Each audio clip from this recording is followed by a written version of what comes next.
Good afternoon, ladies and gentlemen, and welcome to the Vortex Racing Network's production of Bonfire Premier Cup Racing. The Bonfire Racing League is live at Chicagoland Speedway in season 14 of our regular season. It's race number 5 of the 12 race season.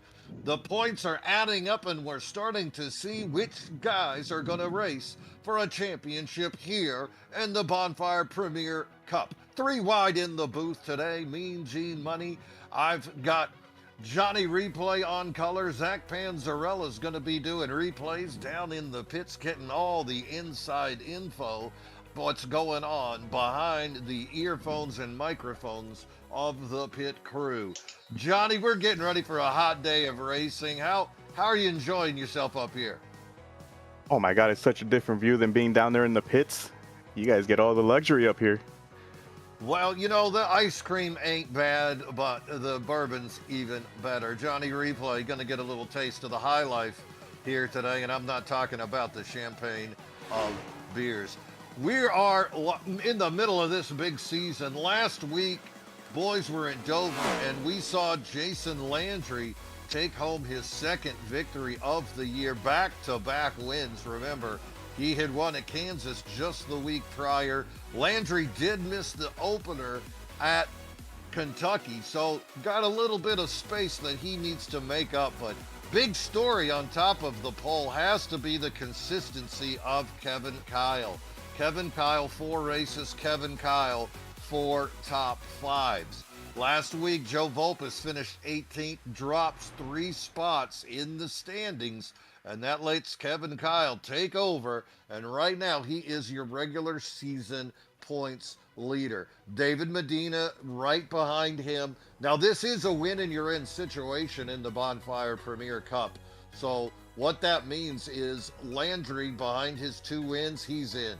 Medina, remember, he won at Kentucky, he's in. Brandon Shelton won in Atlanta, so those 4 drivers have secured their Willy Wonka golden ticket to the playoffs. Other drivers still battling right now. Kevin Kyle has to feel good about where he is. In fact, Johnny, that whole team of Folkham has to feel good. 3 drivers in the top 4.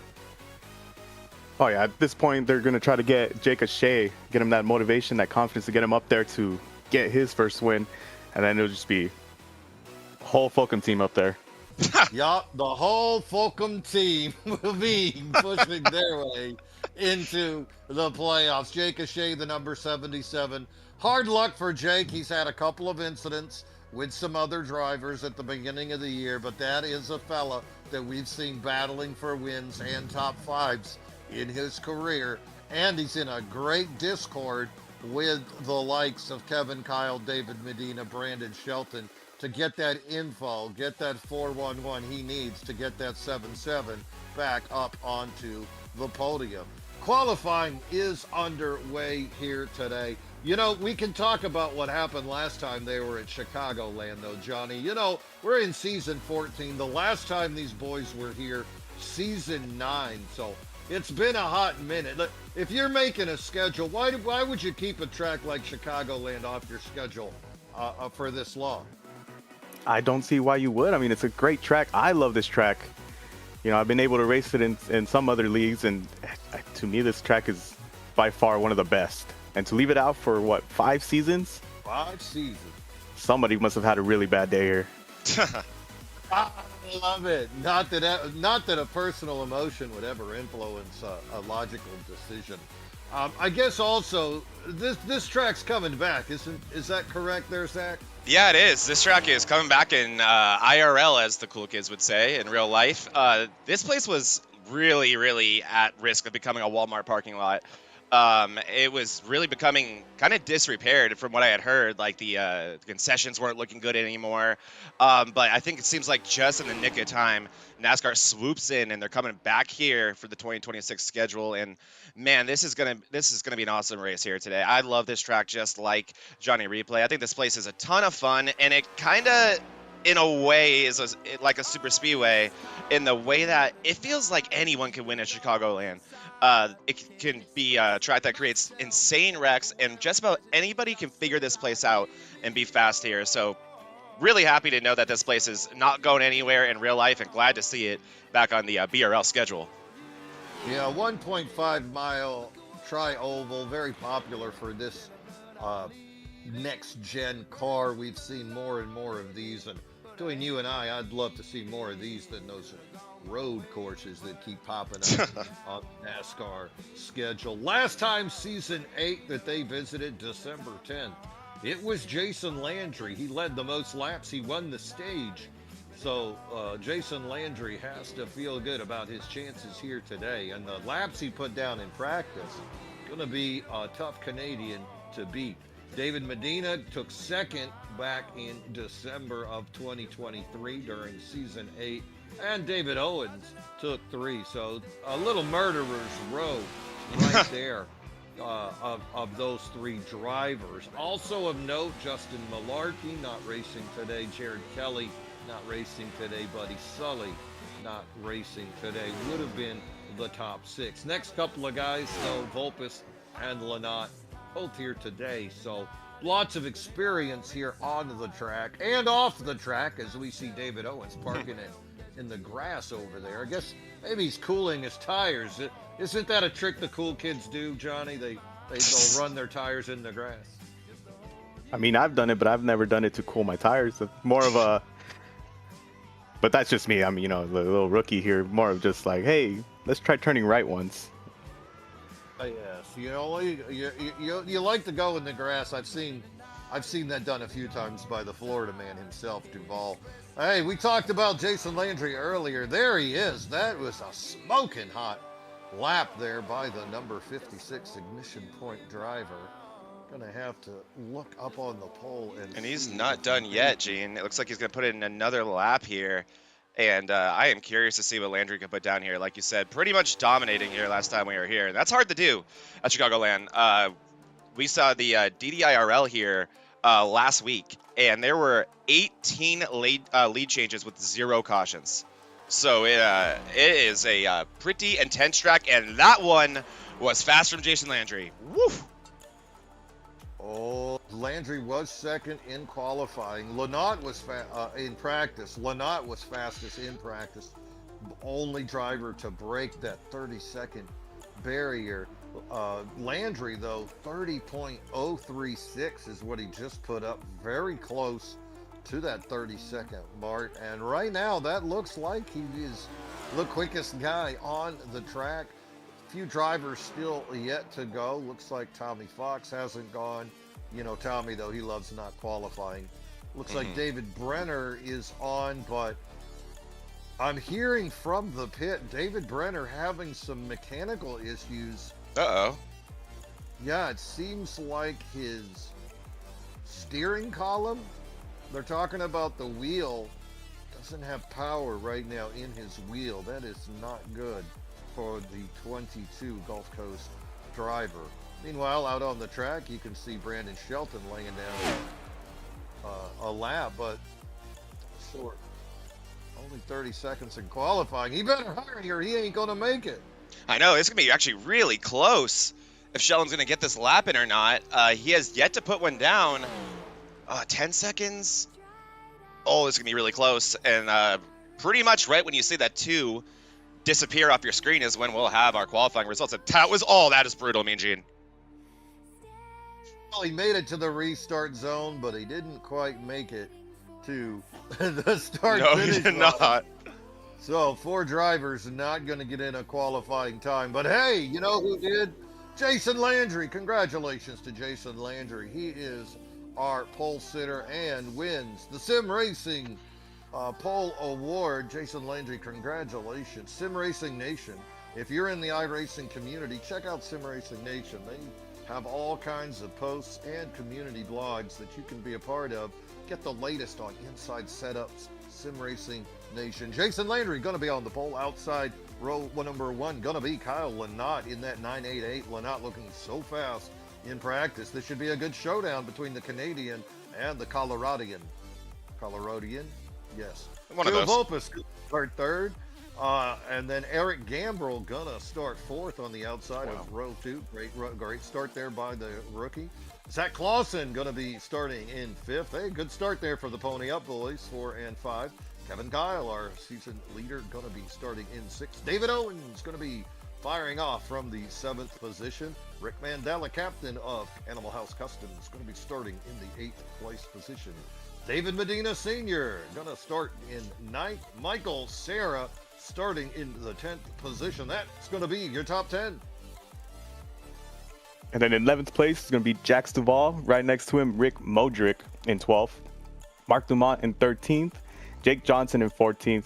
Jake Achey in 15th. Jerry Rose in 16th, Todd Dunn 17th, Tim Darby in 18th, Jose Medina 19th, Brandon Schultz in 20th, and Tommy Fox in 21st spot. 21 boys going to do battle. You know what I think, Zach? I think it's time to send it to the man. Yeah, let's fire these things up, Mean Gene. Good morning, everybody. Larry McReynolds here with NASCAR and Fox. You know, America's crew chief. Welcome to the Bonfire Premier Cup Series. You know the deal. All right, all right, all right. Drivers, start your engines. Boogity, boogity, boogity. Let's go iRacing. You know, he's not Kevin James, but he's damn good, Mean Gene. I'll tell you what, he tried to turn into Darrell Waltrip at the end, didn't he? He did. He kind of transformed to Darrell Waltrip. He had a little bit of an identity crisis there at the end. Yeah, come on, Larry. You're America's crew chief. You don't need to pick up somebody else's pieces. You don't take someone else's gimmick. Yeah, man, you got your own gimmick. Do your thing. So, boys are lined up here, waiting to roll off the grid. Engines starting, looking up front, still waiting for a couple other people to grid up. Taking their sweet number time is Kyle Lynott. Hopefully he'll make the grid. You know, Mean Gene, I've done this a few times. I get to looking at the situation of teammates, counting laps, figuring out strategy, and next thing I know, everybody's rolling and I'm still in the pit. But it makes for an exciting race when Mean Gene has to pass 34 people to take home the inevitable W. Yeah, very exciting. It happens every time. I mean, speaking of working through the field in Mean Gene style, I'm gonna have my eye on this 9 right here of David Medina. An uncharacteristically not great qualifying effort by Medina here. He'll be rolling off in 9th place. So I'm more used to, when I have the privilege of working with you guys on Sundays, I'm more used to this guy starting in the top 3. So I'm excited to watch him work through this 21 car field. Yep, Folcom driver gonna be in for a day trying to get through the field here. Oh, let's get too close to Modric. That's pretty exciting right there. You know, that's another driver. If you want to kick it over to the 71 of Richard Modric right now, he's in 12th position. This guy last week got his first podium, ran great. So he's starting a little bit further back, 12th place, but that's a guy we're also going to keep an eye on and see if he can zip through this field. You know, the mile and a half, a little bit longer than what we saw last week at Dover. But again, as you said, at Chicagoland, this could be anybody's pace, just depending on how smooth they can take it. All right, lights off on the pace car. We are about to go green. Jason Landry on the inside of Kyle Lynott. That is going to be the boys to beat. Second row, Joe Volpis, Eric Gambrell, and then behind them you can see the 43 of Clausen and the 31 of Kevin Kyle. Getting ready to do battle here. This is race number 5. We're live on the Vortex Racing Network. Into the Geico restart zone. Green flag drops. Away we go. Jason Landry is going to lead them down the front stretch. What a great run. Lynott and Volpis side by side. Gonna leave the Pony Up boys side by side in the second row. Lynott going high. That's something that we saw all in practice. Not gonna be surprised to see that 988 ripping the rail here today. Landry goes up to give him dirty air, maintain that position. Gonna lead him into lap number 3. Cuts back down to the apron, his preferred line. Riding in the middle, right back up high to give that dirty air. And it is gonna be the 56 of Jason Landry leading lap number 1, but don't forget David Owens already taking it 3 wide with Gambrell and Clausen. Look at the pass by Owens. Zero chill is not going to be denied here today. Oh my goodness. Oh my goodness. Gambrell almost getting a little bit mixed up there with Clausen. That was close to an incident there. Glad they were able to negotiate that. And look up front, Kyle, and not just as you alluded to, Mean Gene, not wasting any time using that top line. And by Landry he goes. The 988 to the lead. And Johnny, we saw on Wednesday how fast that top line can be. But going there this early can really hurt those tires. Yeah, you don't have the runoff speed that you want going up that high. So, you know, you want to be able to plant it to the bottom, but only, I mean, as we saw Wednesday, that was about 15 laps maybe. So yeah. Running up the top is just going to really hurt you. And you're going to have to watch that tire wear, as you said, Johnny. That's going to be rough. Meanwhile, 4th, 5th, 6th, this is madness. You can see Clausen trying to run side by side with Owens. These two have a history with one another. So really interesting to watch that. Behind that, you can see the 25 of Gambrill as well. Landry a little bit loose there. Holds on, but that's going to slow the progress of the 43 of Clausen on the outside, allowing Medina now to hug the apron. Next driver up for Medina would be the 25 of Gambrill, and Medina wisely backs off as the pony up team side by side. Clausen still working that top lane, Gambrill down on the bottom. Behind them, here comes Florida Man side by side. Whoa! With Kevin Giles. Dave Big Medina. move there. What a move by Dave Medina, waiting for the absolute last second to go to the inside of Gambrill. And you saw some really small, loose moments on that last lap. Gambrill on the bottom got ever so slightly loose, but that was enough for him to lose a lot of momentum. And I think that's why Landry lost all those positions. We saw Landry lose the lead to Lonat, but then quickly fall back all the way to 4th place. Maybe Landry, we know this Canadian loves to save his tires. He could just be not letting anyone dictate his pace right now. But it looks like it's a pretty sketchy racetrack out there that these boys are dealing with. Yeah, Johnny, I think one of the things we got to think about here is just what happens when that car tightens up a little bit. I've seen people with setups of 0. I've seen a couple of people with minuses. I've seen them plus. Do you have a preference on how you set your car up here?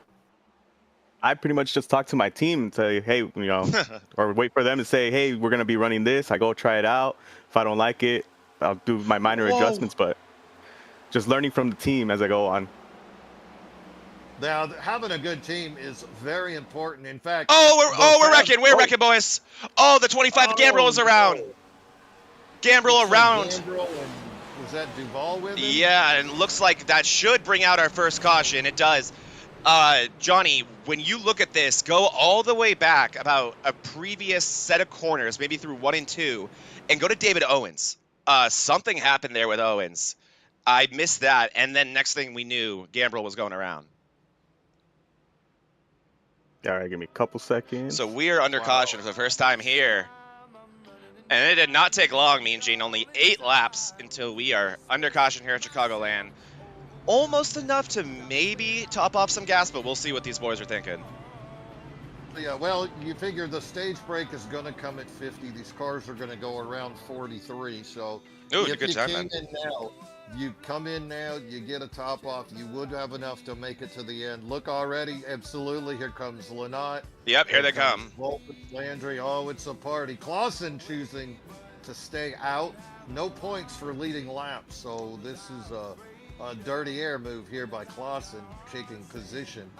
But he will need another caution, or he's going to have to pit under green. Other than that, looks like the entire field came Yeah, down. gotta come I in. don't think Clausen got the All right, I got that for you whenever you're ready. Let's take a look here. And Mean Gene, keep your eye on the 8 of Owens at first here, and then we know where this is going to go. Go ahead and hit that play button. Here we go. And this was all kinds of sketchy in this battle here. He got the block there that kind of slowed him down a little bit, but as he's coming up on the back, right about there, you can see him get loose. Big loose moment for Owens there. Good find. And now let's go to Gambrill over there in the 25. And now there's going to be a separate incident. And let's see what happens. And right about there, he got loose. Oh, wow. Same spot, different corner. Oh. So he got Medina. Before I spoil you with the... So it looks like he got loose twice, right there, and then tried correcting, got loose again. And then bam. And then, oh, Mean Gene, it didn't take long. It did not take long. Let's hit it. Good job. Bada bing, bada boom. Little T-bone. A race right there. Somebody wants a prime rib and they got a piece. So the pits were busy. Look at that. Back into the pits, you can see bottom drivers getting a little repair. Out comes Jax Duval. Looks like Sarah, Gambrel, Shea, Darby, Modric all getting a little bit of work. Also, a little housekeeping. Jose Medina with a start in park.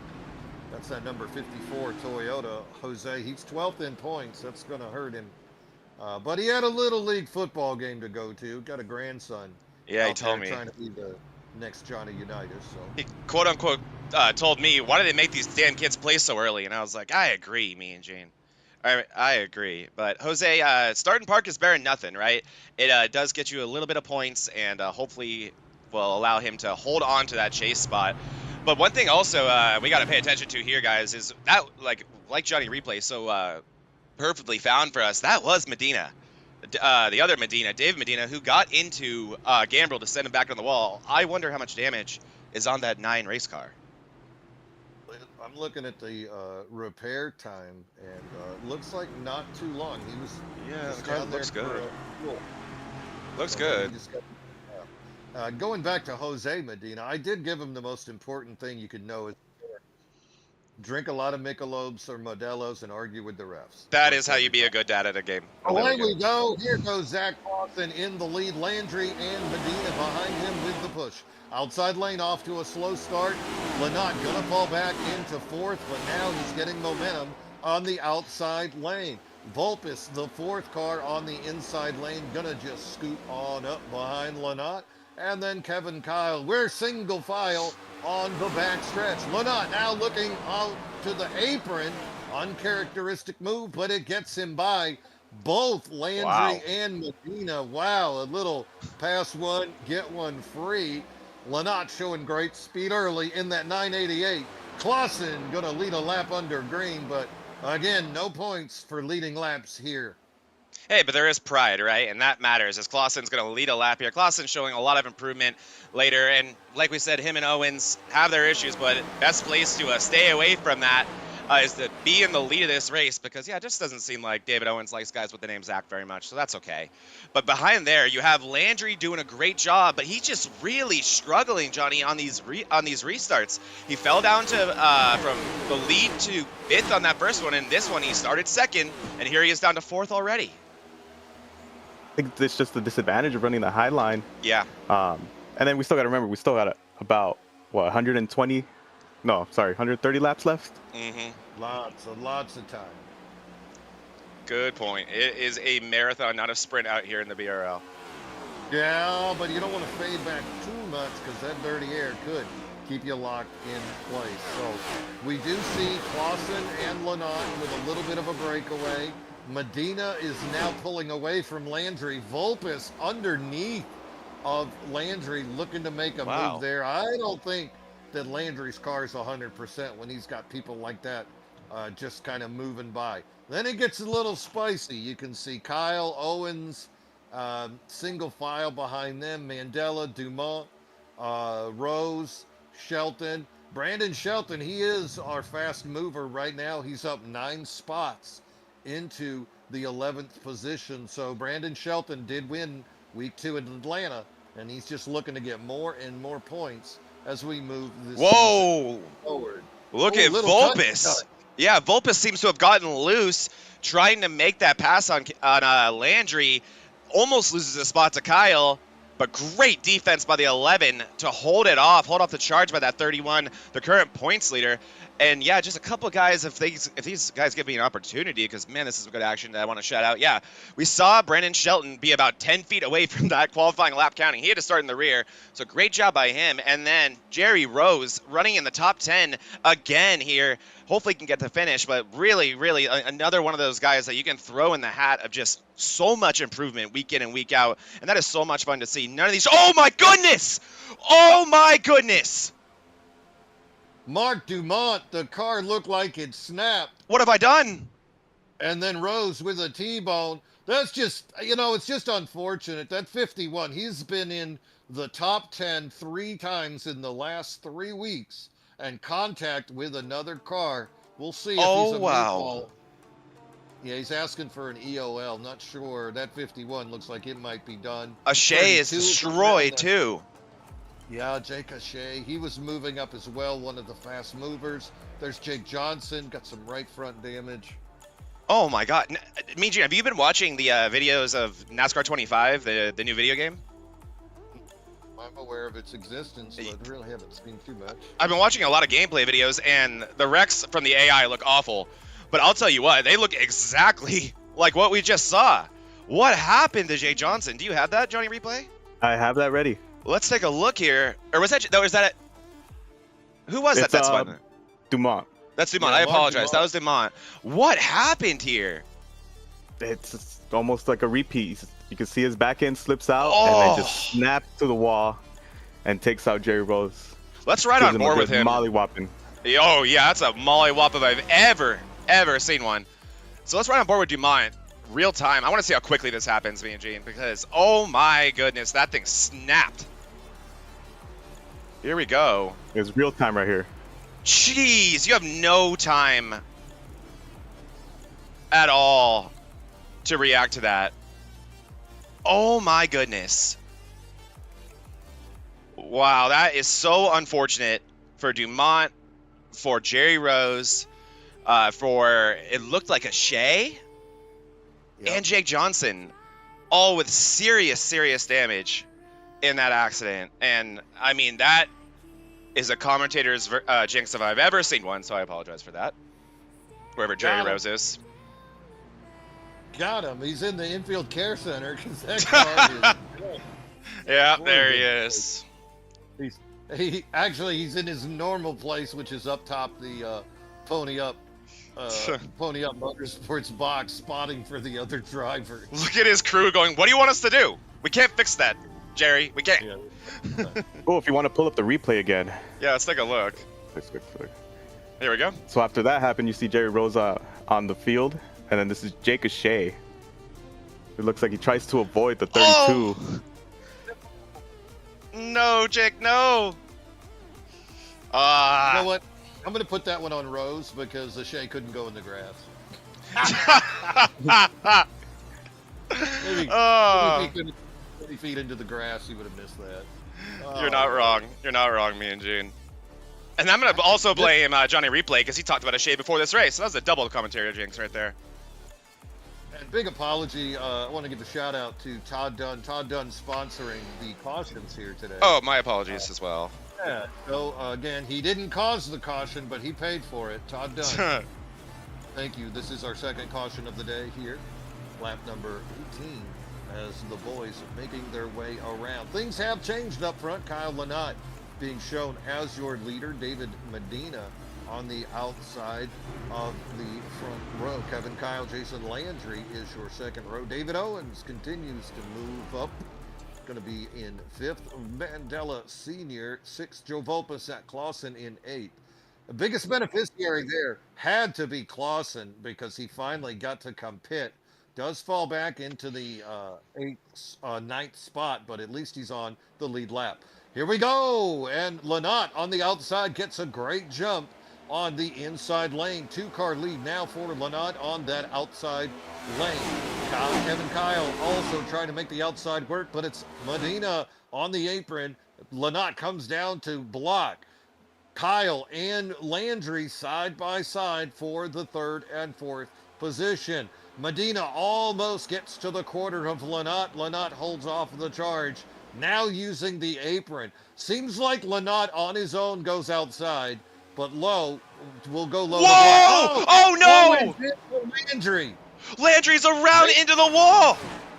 David Owens took it 3 wide and got Landry, and Landry into the wall. And that right turn's not moving. That right wheel is not moving, Mean Gene. Oh no! The defending winner at this race, the defending winner in this league, looks to have terminal damage.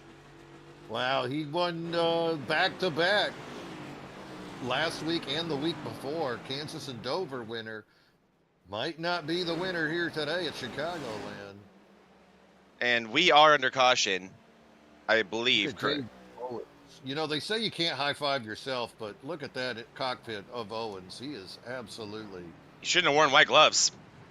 Yeah, you don't want to see that, especially when you got a cop behind you like Shelton. That's very true. I forgot about that actually. But that we'll take a look at the replay. Do you have that replay replay? Or I got it ready. At first, that didn't look great, Mean Gene. Here we go. You know, you can go back a little further if you could. I want to see who took this 3 wide. Think it was the 8. Okay, so here we go. Here we go. Let's play that. It kind of naturally evolves for Owens, to be fair. Yep. Owens, and he tried to make space. Did you see that? Owens jerked it down to the apron even further. Look at Landry's Kyle. just coming down. Yeah, there was nowhere. I don't think Landry saw Owens. He must have not known he was 3 wide. Yeah. Kyle was in the middle.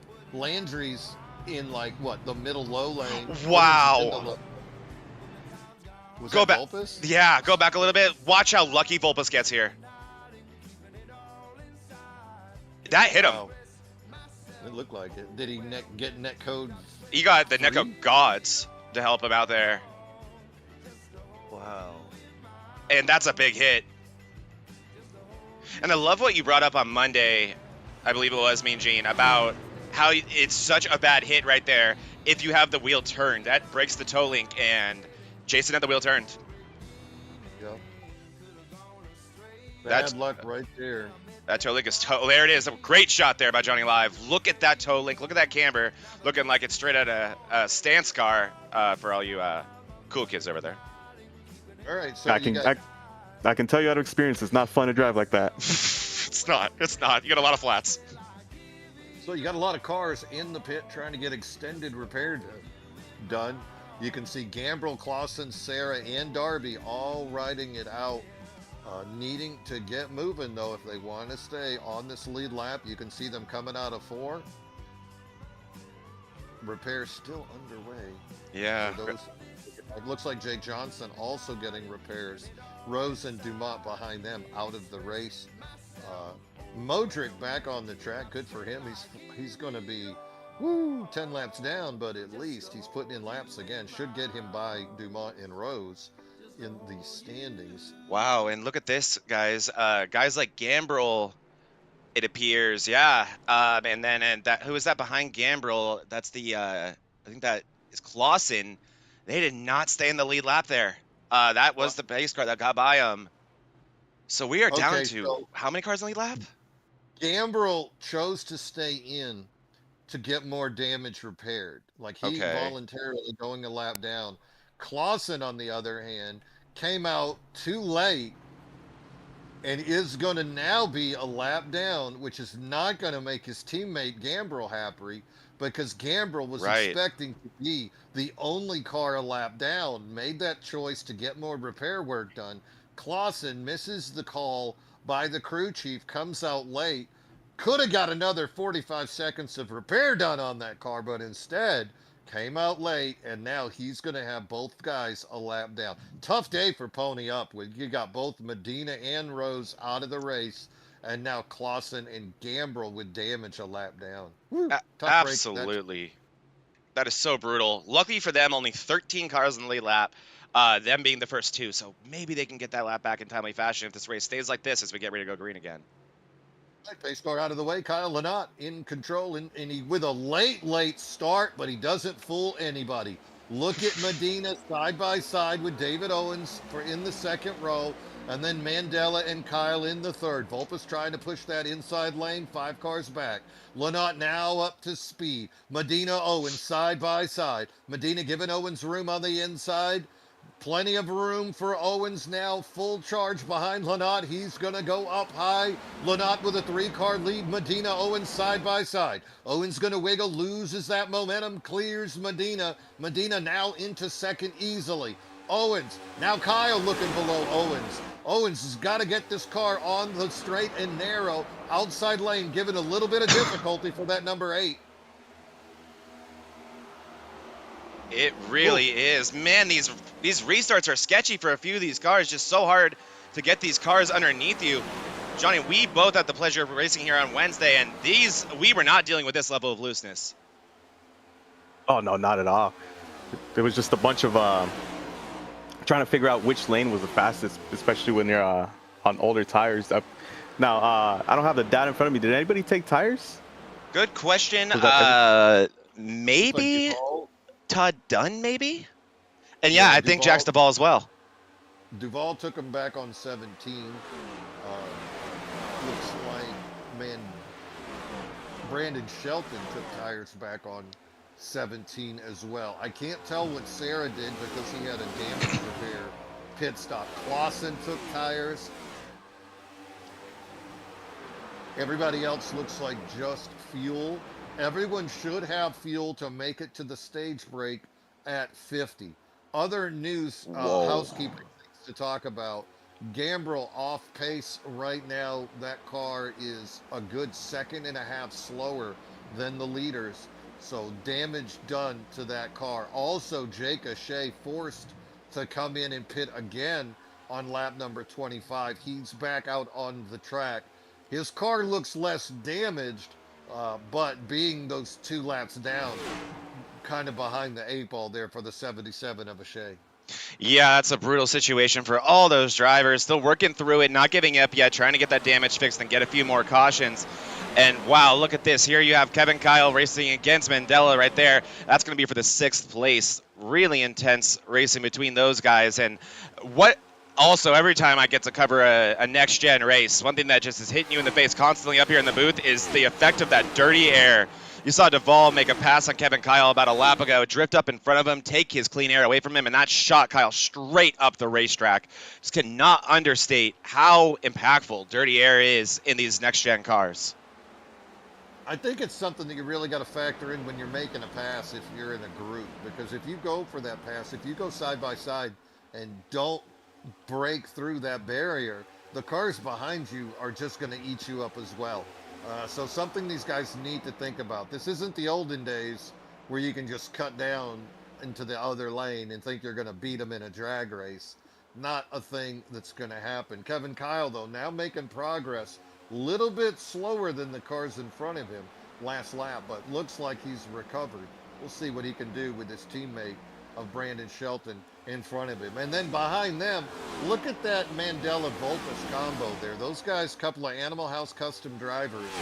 I've noticed a little bit different of a driving style this year from Rick Mandela. The guy last year just burned the tires off of these cars. This year it seems like he's a lot more conscious of the tires at the beginning of a run. He's not battling to get up into the top 5, the top 3. It seems like he's got a little more rubber on that tire later in the run, and then that's when we start to see the number 3 making those moves through the field. I think that's going to do good, not just for his finishing positions in the race, but also for his standings throughout the season. So good adjustments there by that second-year driver, the number 3, Rick Mandela. It's always great to see. I mean, I think the phases of becoming a fast driver at the level like here in BRL Cup Series is first, it's just proving to yourself that you're fast enough to run up here with those guys, with the faster guys like who he's around right now, Volpus and Kyle, as he's going to look to the inside of Kevin Kyle right here.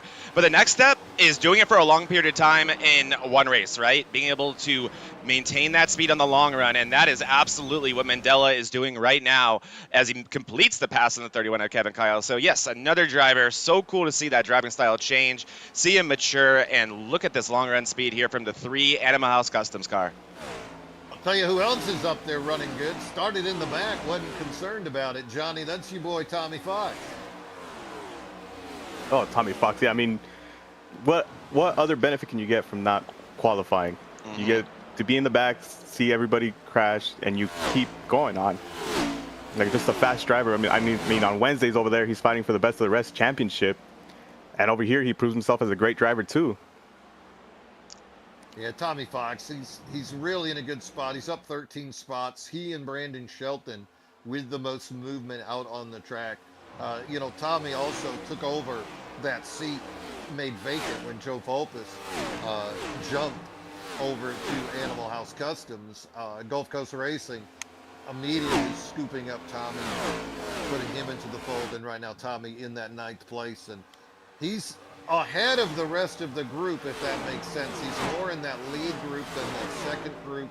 Behind them, how about Todd Dunn? Todd Dunn up into 10th right now, really making a great run. I think Todd is in a position to find himself some stage points. He's got a little bit of a lead, about 2 seconds over Michael Sarah. So Todd, if he keeps this up, I think we could see the first stage points of the year for Todd Dunn today. That is really one of the beautiful things about what has become an attrition race, is just surviving what gets you some great running position. And Todd Dunn with the fast race car enjoying that right now. And speaking of Tommy Fox and Gulf Coast Racing specifically, his teammate David Owens has moved his way into second place. He got by Dave Medina. Really good battle between the two fast drivers there. The Focum driver now trying to get that second place back. And then one thing I gotta think about here as we look at another battle on track here, and this is the battle for sixth place, or seventh I should say, I'm sorry, between Volpus and Kevin Kyle, is if you're a points leader right now of Kevin Kyle, you've got to be thinking about the long haul, right, Johnny? You just saw Jason Landry hit the wall hard. You just saw how damaged that car is. You have Medina not seeming to quite have winning speed yet, right now in third place. This is a great points opportunity to extend that points lead for Kevin Kyle. Yeah, it's got to be on his mind. I mean, if it's a win and you're in championship, you have to be careful with every single move that you make. You can't be risking too much, which I feel like that's what we're seeing now, where some guys are coming down, is because they don't want to risk anything. You know, you can't be too dependent on more cautions coming out. You have, like we were talking about Mandela Senior earlier, like the only way to improve is to learn, and you can't just be focused on those cautions, hoping that'll bail you out. I agree. And speaking of cautions, and you brought up who took tires, and check this out, me and Gene. Jax Duvall, he's worked his way up to fourth, and now he's reeled in the third and second place car, Medina and Owens. Yeah, it did not take him long, and right behind him is Brandon Shelton. Both those cars, the 84 and the 2, did take tires, and now with those quicker lap times, they have closed the gap on Owens and Medina. Owens not getting to celebrate taking over second place for very long. And now looks like they're coming traffic. Up on, the 13 of Darby there. Darby's going to hug that bottom, kind of get out of the way, let this front row continue their battle. Here comes Rick Mandela now to go by Darby. Good driving there. Tim Darby staying out of the way as these guys in the middle of a battle. It's amazing. This thing is all spread out except for these 4 cars right here. These are really the guys making it happen for the fans. David Owens, he's been aggressive all day, has made a little bit of contact, made his way through it, and here he is now going up against David Medina. Medina already has his win on the season. David Owens, I don't think that win's going to be very far behind. This is a guy that runs really good on every track. Chicagoland not proving any different as that number 8 continuing to lay chase. Great side-by-side racing here between these two. Neither one of them willing to blink. And what a great pass by Shelton on Duvall. He took him all the way up the racetrack. It looks like Shelton really likes that high line, following Owens around the track right now on it. And when he made that pass, he was thinking, well, I still want it. So you're going to have to go even higher than that, Jax Duvall. And just threw Jax Duvall all the way up the track and kept his high line and made the pass. Great pass by Shelton, making the most of those fresh tires. And yeah, just trying to wait for these two to figure it out in front of him. Yeah, they're not going to figure it out. They're going to keep on battling. I wouldn't be surprised if they took this side-by-side all the way to the stage break. Owens really wants that outside to work, but his car just doesn't seem stable enough for him to get on the throttle when he needs to. And you can see Medina there making that apron work, accelerating out. Here comes another lap car. That's going to be the 32 of Jake Johnson coming into the picture. Going to cause some interest here, especially for Medina riding that low line. Question is, what is Owens going to do? How far down is he willing to push Medina? Try to peel him off, perhaps. And here we go from the onboard of Medina. Just so you can see how sketchy this is. Oh, boy. A lot of off throttle there for Medina. That should be Owens' opportunity if he can create a run out of 2 here. Oh, my goodness. That was barely enough room for that 9. Yup, but being a partner of Shelton just kind of burps it, lets him in, and those 3 continue their battle. Behind them, you can see Duvall and Rick Mandela still very close. Duvall would love another couple of tenths of speed to try to get into the draft stream of those 3 in front of him, but just can't break through yet. Same story for Rick Mandella in 6th. They just can't quite pull up. They're so close, though, to catching the 2nd, 3rd, and 4th place cars right ahead of them. And Johnny, we talk so much about that evening out point, right? That plateauing point on these tires where even if you do have newer tires than those around you, once there's about 15 laps on them, it all kind of seems to even out. And I think that's where Jax Duvall is now. He got up to 4th, lost a position, and since then is seeming to stall out. And look at that loose moment there from the 84. Whoa, whoa, whoa, whoa. Yeah, I mean, once you start getting to that evening out point, if you kind of like look at the lines that they're running, they're pretty much equal. There's no advantage really if you're in the bottom or if you're more towards the middle or the top. Like, they're coming out in the same spots. It just depends on how great of a run you have afterwards that gets you that edge over the other person. A little bit of playfulness on the radio right now. Kyle Lynott about to chase down the 25 of Eric Gambrell. Gambrell telling him, please don't do it. And Pop says, come in. Get over here. Yeah, it's not your decision. No, exactly. The 988 chasing down Gambrell. Gambrell is still only 1 lap down. Going 2 laps down would be very painful. Lap 49 is where we are once Lynott makes it around here one more time. He will be on that last lap. He's got the speed to catch Gambrell, that's for sure. Yeah, it's so close. Oftentimes you will see drivers cut their competitors a break here, just for the simple reason that if you're ever on the inverse of that situation and you'd love someone to do that for you, we'll see what Lynott wants to do here. This is the white flag for the stage, and Brandon Shelton, he wants that 3rd place. He had it from Medina. Medina doing some amazing defense, getting it back. We'll see. One more lap as Medina grazes the wall in entry. Yep, that battle is exciting back here. Owens holding off Medina. Here comes Rick Mandella now, trying to sneak by, but it's Duvall gonna hold momentum on the outside. Great battle there by the 84 and the 3. Medina ahead of them, tries to make a run under Owens, cannot get it done. And up front, it is gonna be Lynott taking the stage. Owens, Medina, Shelton gonna take 4th, Duvall 5, Mandella 6. Kevin Kyle holds on for 7th over Joe Volpus, who takes 8. Tommy Fox bringing it home 9, and congratulations, Todd Dunn gonna score his first stage points of the season. Congratulations to Todd Dunn. That's always a great feeling to get that those first stage points. Know you can run up there with the big boys. Great job by Dunn holding on to that 10th place, and that was an intense stage right there. And what is going to be sticking out to me for the second half of this race is, does anybody have anything for that 988 of Kyle Lynott? Because he has been ridiculous fast. That outside lane's working for him, isn't it, Johnny? Oh yeah. Once you figure it out, you're unstoppable here. I've noticed that you can run whatever line, but the guy that has it figured out, you'll never catch him.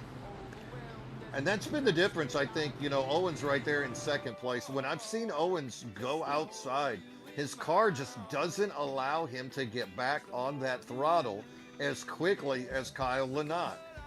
And that seems to be where Lynott has that advantage. Now, David Medina, on the other hand, in 3rd, the guy is riding low, hitting that apron, and then smooths out the acceleration back up to the high line afterwards. So we haven't seen Medina use the outside lane as an entry point very much early on this race, but with 100 laps to go, plenty of opportunities for David Medina. And he's a guy that's just going to go where you're not. Same thing with Brandon Shelton. And then Duvall, really kind of a conservative start for the Florida man. He's been up at the front, but I haven't seen him use the bumper very much yet. If Duvall could close in on those front 3 cars, I think we could be in for a very exciting second half of this race. And here we go in the pits. Essentially the whole field here likely going to want 4 freshies. Guys like Jax Duvall are going to be what's interesting here to see if he wants to use another set of tires to continue to hold that running position. I'm assuming he will. I think you've kind of made your bet at that point. As Lynott's going to hold on to his lead. Medina, Owens, Duvall. It looks like Kyle almost with the gain there, but losing a couple spots there on exit. So it looks like not too much is going to change in the running order, other than a lot of these drivers are going to have 4 freshies for the first time all day. Yeah, a couple of guys staying in late. You can see Sarah staying in the pit, getting a little more damage repaired.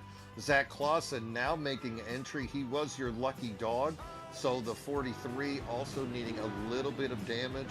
And then you can see Gambrel as well, still in the pit. Remember, Gambrel had damage early on from that contact that he had, getting more repairs done. But Gambrel would be the lucky dog if things are to stay as they are right now. So that is going to be real interesting for them. They're going to need more cautions. We see, Johnny, things seem to calm down a little bit on that run. It's going to be interesting to see if the aggression picks back up. I wouldn't be surprised with I feel like these cars are super finicky.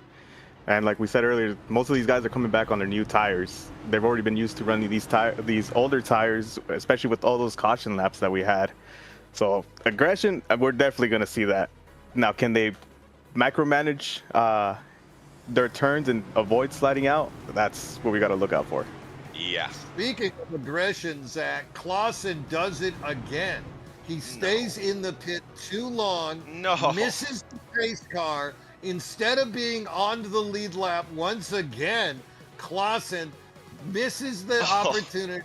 He's still a lap down and loses another 45 to 60 seconds of repair opportunity. And to make it worse, he keeps his teammate Gambrel a lap down once again. Woo, oh, boy. On that microphone right now. Might be his ex-teammate after this race, Eugene. Wow. Also, little housekeeping. Looks like Brandon Shelton, they must have called him in because Shelton now parking it. He's going to be elsewhere for the rest of the race. Oh, that's huge. Yeah, parking it. And away we go. We're bringing it green again. Great race. Lynott with that amazing start. Got a 2-car lead. Medina Owens side by side. Single car is Duval. And then look at Kyle racing with Joe Volpus. Volpus in the wall there. Not too hard. Able to keep his momentum pretty well. And yeah, Medina and Owens cannot get away from one another, but now Duval has the same tires as them. We'll see what he can do with them if he can keep those underneath him. Kevin Kyle running the top 5 exactly where he needs to be. And then Kyle Lynott going to lead another lap here at Chicagoland, doing what he has to do to get his, I believe, would be his first win of the season, correct?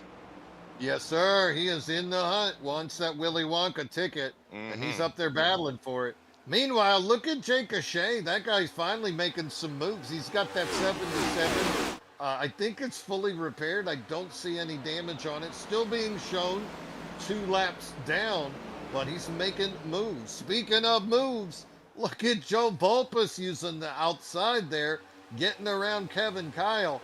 This has been a theme here today is Volpus and Kyle. They seem to have a couple of magnets on them. Really good racing there by the Gulf Coast driver versus the Animal House. Animal House versus Fokum.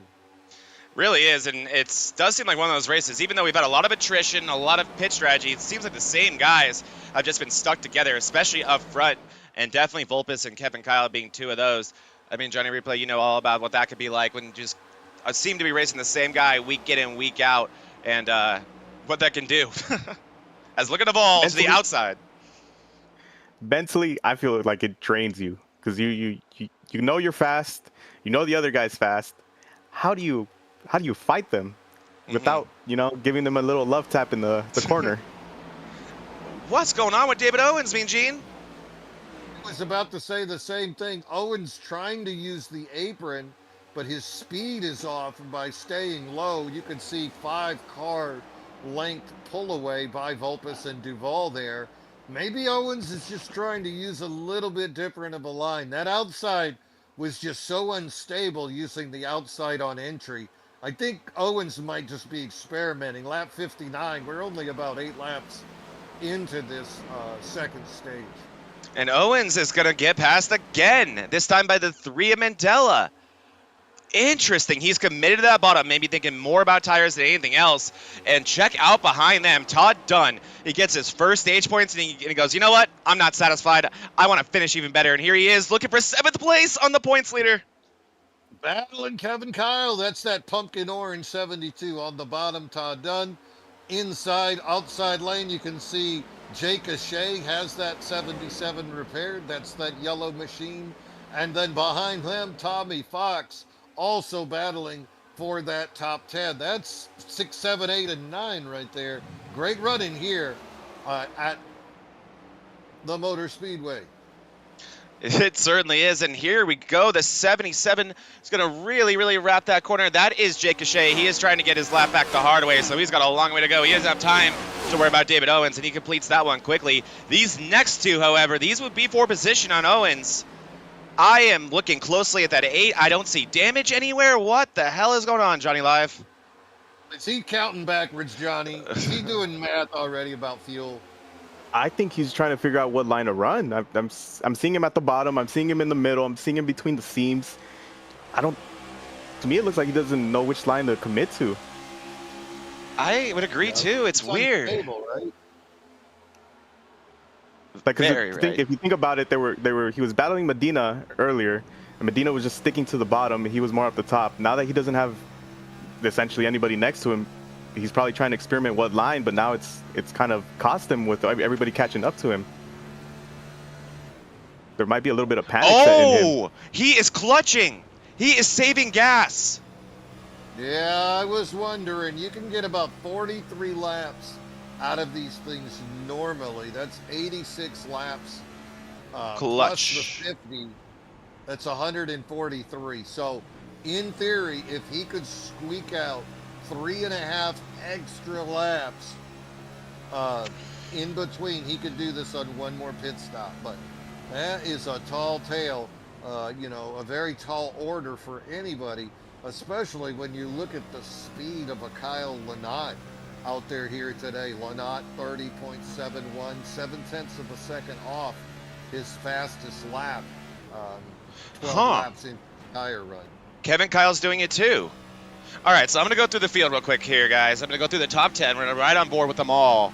And let's see who is using their clutch to save gas. So let's listen in. This is Kevin Kyle here. Entry of 1 and 2. Yup. Listen to that, boys. There's the clutch in for Kevin Kyle. So Michael Cera now. Don't think Sarah's using any clutch. I think he is driving the old-fashioned way. Here we go through 3 and 4. And there's David Owens in front of him. He's going to make easy work of Owens if he's not. So that is not. Owen still is. Fox is not. Dunn is not. We know that. It's just those two, Mean Gene. It's Kevin Kyle and David Owens are counting backwards, and they must have more fingers and toes than we do, because that's a lot of math. It is, and you can see the difference in the lap speed there. 31.6 for Owens, 31.79 for Kevin Kyle. And that's almost a full second slower than what the leaders are doing. You might be able to get away with it for a little while, but there is no scheduled caution here. No. This thing could go the wrong way quickly if you continue to do that. Sure, but in 30 laps, you're going to be a lap down. And then if there's a caution at that point, boy, you're going to have a sad face. Or if we just get a caution right now, right? If we get a caution right now, I think everyone pits. They put it on. They put some more fuel in it at least. I don't know about tires, but at least more fuel in it. And then Owens just lost all that track position for no reason. It's a risky game. Mm-hmm. Yeah, it's getting real close to everybody just needing the one pit anyway. Yeah, it's a precarious strategy, but I'll tell you what, and I mean, Johnny, you've already gotten to race Owens a lot of times. When I see him doing something against what the rest of the field is doing, it strikes fear in the entire field, because it usually works out for this guy. Yeah, you start wondering, what does he know that I don't know? Exactly, right? I mean, looking at it from the, I'll give you the rookie's perspective here. If he's clutching, why am I not clutching? Mm-hmm. But then he's also losing track position. Do I want to clutch? And you just get in your head, forget, and then you hit the wall because you're thinking about it too much. And so now true. At this point, it's too late. Yeah, it's too late for anybody else to do it, because Owens has got to squeeze 4 extra laps, maybe 5, out of this fuel run if he wants to be in that window. If you count backwards, you need to make it to about 108, lap 107. That's when you're going to pit the last time. Maximum to make it there. You would be bingo on fuel to make it to 150. So let's say you can make it to the 108. Let's take away another 40 at that point, and that puts you at what, 80? Yeah. Somewhere in that world. So it's going to be interesting. All these guys are going to be coming in here around, 92-ish. So not sure what math Owens is working here, but he's going to have to push this thing a little bit further. If everybody comes in around 85, 90, assuming a two pit stop strategy for the remainder of this race, Owens is going to have to push it all the way to about 105. Big tough call there for him. It is definitely what we call making your bed and being very willing to sleep in it, because Owens is going to be very committed to that strategy. And meanwhile, like people like Vulpes, his teammate, not at all. He's in fourth and he is not using the clutch. He is not saving any type of gas. He is more concerned with his track position. So that's going to be interesting. But I'll tell you what, boys. Lap 72, things are about to get, I think, pretty crazy as we start to see how this pit strategy folds out or unfolds. So we have a small opportunity here to crank it up. What do you say? Let's do it. All right, let's crank it up.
All right, and we are back. We are just past the halfway point of this race, and Kyle Lynott continuing to dominate up front, just under a second lead, I should say.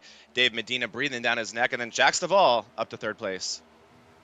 Yeah, the funny story is, look at David Owens. This guy is really doing his own strategy here today. He's now caught in the middle of this hot mess behind Kevin Kyle, the other guy that we think is doing a little fuel saving. But here he is. He's got Clausen, he's got Jake Johnson, and Rick Modric behind them. So lots of interesting things going on. Look at that lack of entry speed. It is crazy how slow Owens is around this track. I mean, obviously it's intentional, but man, he's committed to this. He's losing at least a second a lap, Johnny. He is, I mean, these are 30-second laps. He is 12 laps essentially away from going a lap down, and we have a crash. Jax Duvall has gone around. Oh, no. There he is. It looks like we are under caution. If I'm not, are we not? Yeah, we're checking Yes. up. We are under I caution. believe we Okay. are, yeah. I thank you, Johnny, for confirming that. I believe yes, you are correct. Let me know when you had that. That was Jax Duvall. Looked like a single car wreck, and I didn't see any of it, but I'm gonna go ahead on a limb here and say he probably got loose by himself. Well, I got it ready for you. You ready Let's for take some a deja look. vu? Oh boy, here we go. Let's take a look. All by himself. That's coming out of 4. Did someone lay down a banana there? Someone's playing Mario Kart over here. Straight up. Lazy spin by Jax Duvall. But Lessons just enough on the learned. racing service. Yep, lessons learned from his father, right? Me and Gene? Oh yeah, you gotta know when you need a caution where to do it. You don't go into the grass. You don't hit You anything. don't stay low. You know, you just gotta get right there on the edge of that apron and slow down, and you're good to go. That's Leave some Opus behind him. well done non-caution avoidance right there. Yeah, But that is that's the smart terrible thing. for David Owens, right?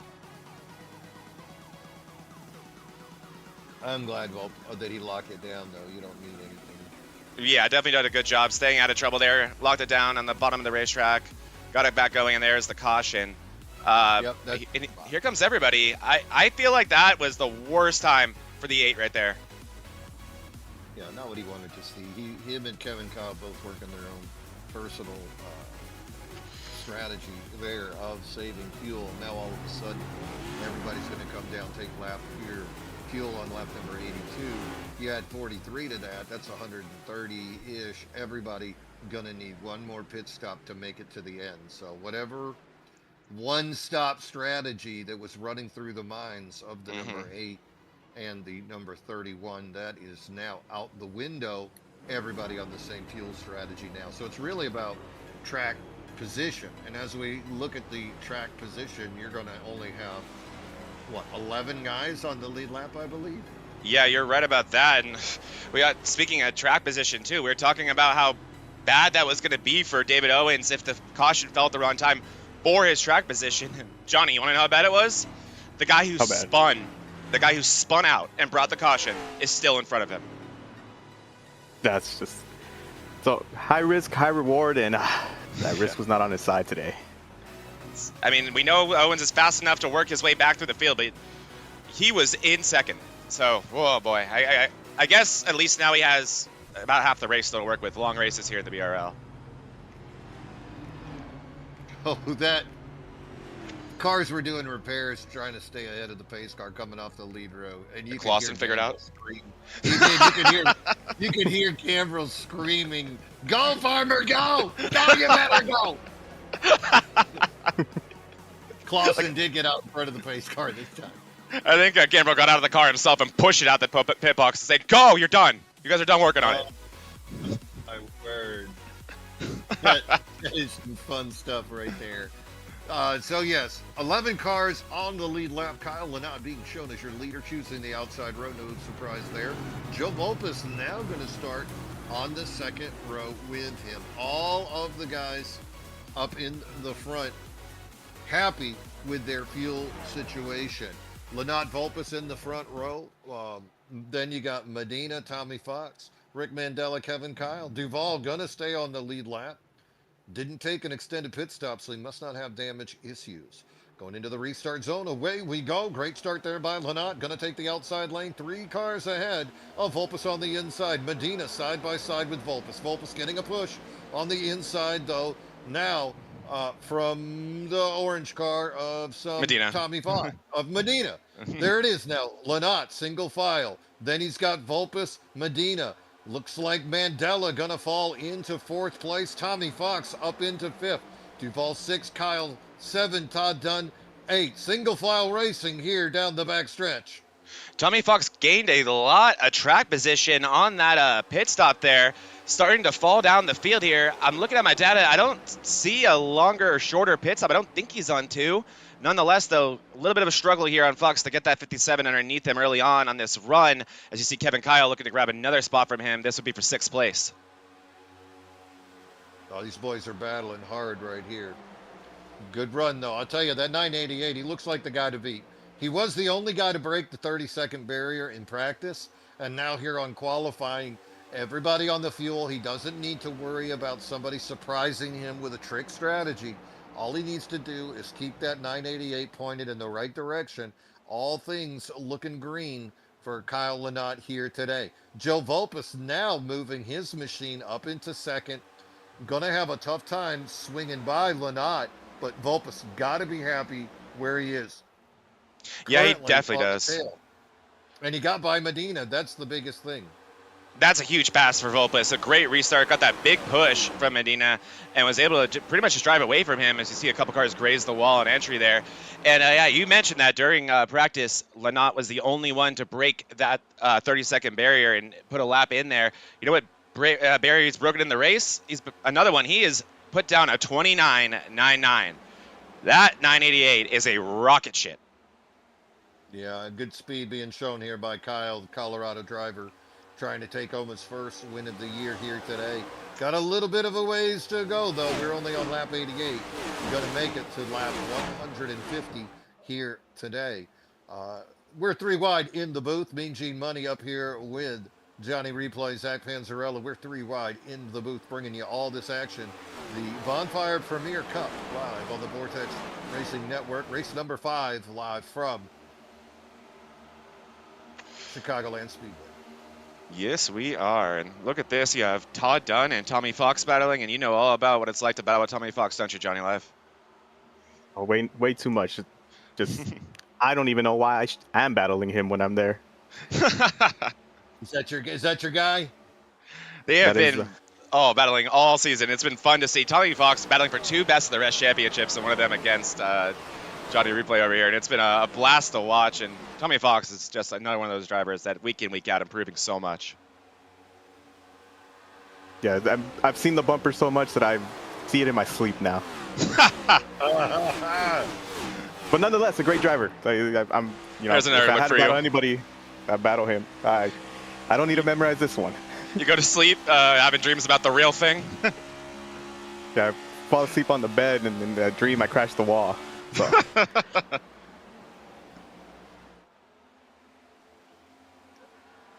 Well, big news here in the world of sports also. This just in, Penn State fires football coach Franklin. Looks like James Franklin going to get the can. They still owe him $49 million. Penn State fans, though. Heard it here first on VRN. Yeah, they expect championships, and I guess they were unhappy with that loss to UCLA last week, and they send Franklin packing. Hey, there is no job worse than being a professional sports coach. Those guys have the most just insecure job stability in the world. But yeah, that's why you subscribe to VRN, everybody. Subscribe to Vortex Racing Network, because not only do we provide what I believe is the best racing action in the world when it comes to iRacing with the best guys in the booth, but also you got some breaking news on other sports, such as college football. We are here to help you with whatever you need. But subscribe up to VRN so we can continue to give you guys more leagues and keep doing cool stuff like having Mr. Larry McReynolds, a big guy that I know Johnny Replay is a big fan of, overdoing our green flag call. We have either him or Kevin James, so there's just celebrities in abundance here in this league, Mean Gene. So it is every reason to sub. It's free. Tell your mom, tell your grandma, tell your dog, make them a YouTube account, and subscribe up to VRN so we can continue to push the envelope here on iRacing broadcasting. Yeah, and you get broadcasting 5 nights a week. I mean, right now we're bringing you the Sunday Premier Cup here for the Bonfire Race League. Tomorrow night we're going to bring you the Monday Night Mayhem, also going to be on the Vortex Racing Network. Tuesday nights, you like trucks? Guess what? We got some trucks. Big Truck of Tuesday going to be rebroadcast there right after the race. You haven't had enough trucks? Guess what? Wednesday we'll bring you a little bit more. as the DDI Truck Series will continue its playoff We'll push. wrap up, And actually. then, oh, it's the championship. This is the championship on Wednesday, so don't miss that one, everybody. Oh, you're going to see who's going to take her home. And then, hey, just in case you haven't had enough trucks, More we're going to do trucks! the Thursday Thriller Truck Series. That's going to be live with Kevin Kyle. That's Thursday night. And then Sunday, we'll bring it back. We'll be here once again, bringing you all the action. Can't Now, wait, I won't Mean be here next Sunday. I got to go to Talladega and watch the boys in person.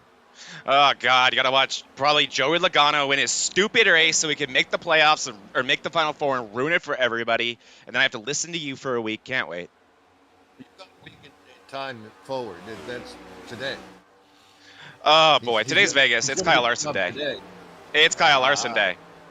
I don't know. There's a Kyle up front in this race. That's a sign of things to come, Mean Gene.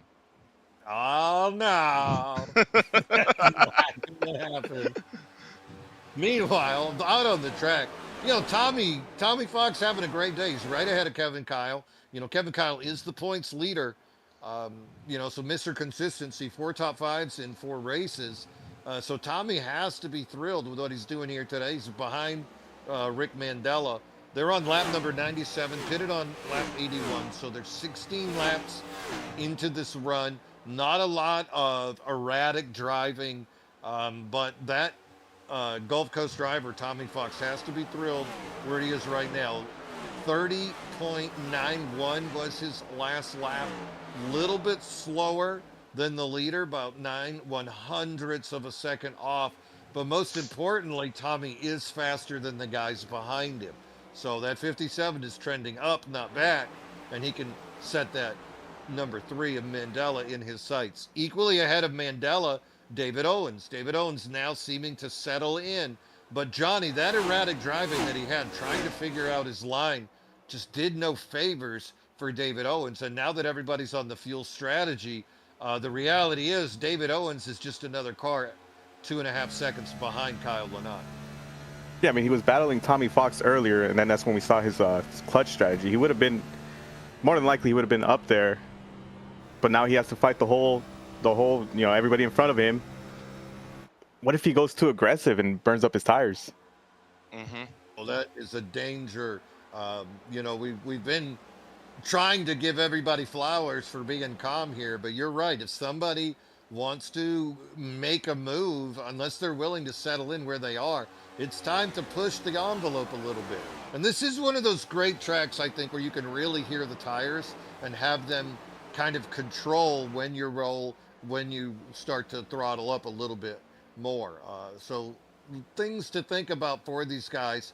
Reality is now lap 110 is where that window's going to open. Question is it worth a short pit to try to close that 2 seconds? I'm looking at the break off. You're looking at about 0.8 of a second right now is the tire wear, that speed difference 20 laps into this run of tires. That's going to be really fascinating to see when these guys want to come, when the window does open. I believe for the majority of the field, that will be their last set of tires. So if there was hypothetically a late race caution, I think most of these guys would not have that extra set to go back to. Guys like Jax the Ball don't, taking an earlier set. But we'll have to see there if we even do get that caution. And really, I don't know about you, Johnny Live, but if I'm one of these guys in this field, we were talking about it earlier, I'm probably just going to do what David Owens does. He's currently sitting in 5th place. He always seems to know the right thing to do in these green flag situations, whether it's to run it long or try to go for the undercut. And the other reason why I'm going to do what Owens does is you have that number 8 car back in 5th place, 3 seconds back on the same strategy as you. Do not let him undercut you. Do not give him that track position. Do not make it to where you have to pass him. So that would be my plan right now, is stick with one of the most dominant cars in this league's history, and someone who has been trying a couple new things but has now been forced to kind of equate themselves with the rest of the field. What would you be thinking? I'd actually be thinking the opposite. Okay. Come down when everybody else is coming down. I mean, we talked about it earlier. These tires plateau at a certain point. We saw earlier in the race, there was 2 guys. One of them had fresher tires, and they could not give the pass. So I'd rather come down with the rest of the field if he decides to undercut, because then we're still on fresher tires than him. I like that idea too. Me, I'm running this thing all the way until it sputters on fuel. I don't feel that the breakdown has been enough to truly affect you. And maybe you can end up putting those short pitters down a lap if things just kind of fall into your direction. I think we're definitely going to see the guys that are a lap down, like Gambrel. I wouldn't be surprised to see him run that thing until it sputters, praying he can somehow work to get his lap back. Other people, you know, maybe a Clausen might try to short pit, maybe a Michael Serra, you know, and try to sneak up a little bit. Clausen does not have an extra set of tires. Right. Serra does. So if you guys do have that extra set, but the ones that we talked about, like Shelton, he's out now, but he pitted, took that Duvall. extra set already. Duval had taken that extra set. So going to be interesting to see if anybody chooses to short pit. We're slowly Volpis and coming Medina. up on that moment. Oh yeah, we're coming up close, and I think we're starting to see these tires really impact the way these cars are driving. Volpis, a little bit of a mistake there, opening the door up for David Medina, and that is not what Kyle Lynott wanted to see. You know, all of a sudden, David Medina, only air stands between Medina and Kyle Lynott. So we'll see that number 9 if he can start to click it off. Their last lap times very similar. Lynott 30.94, Medina 31.03.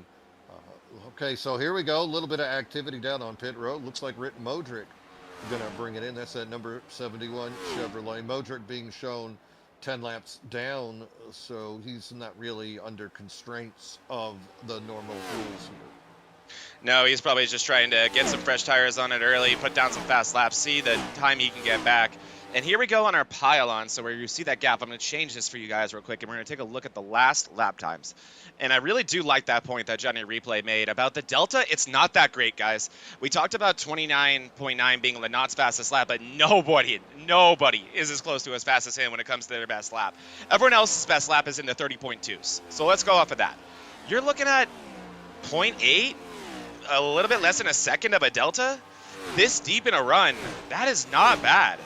I think, like you guys, I would also be inclined to run this long.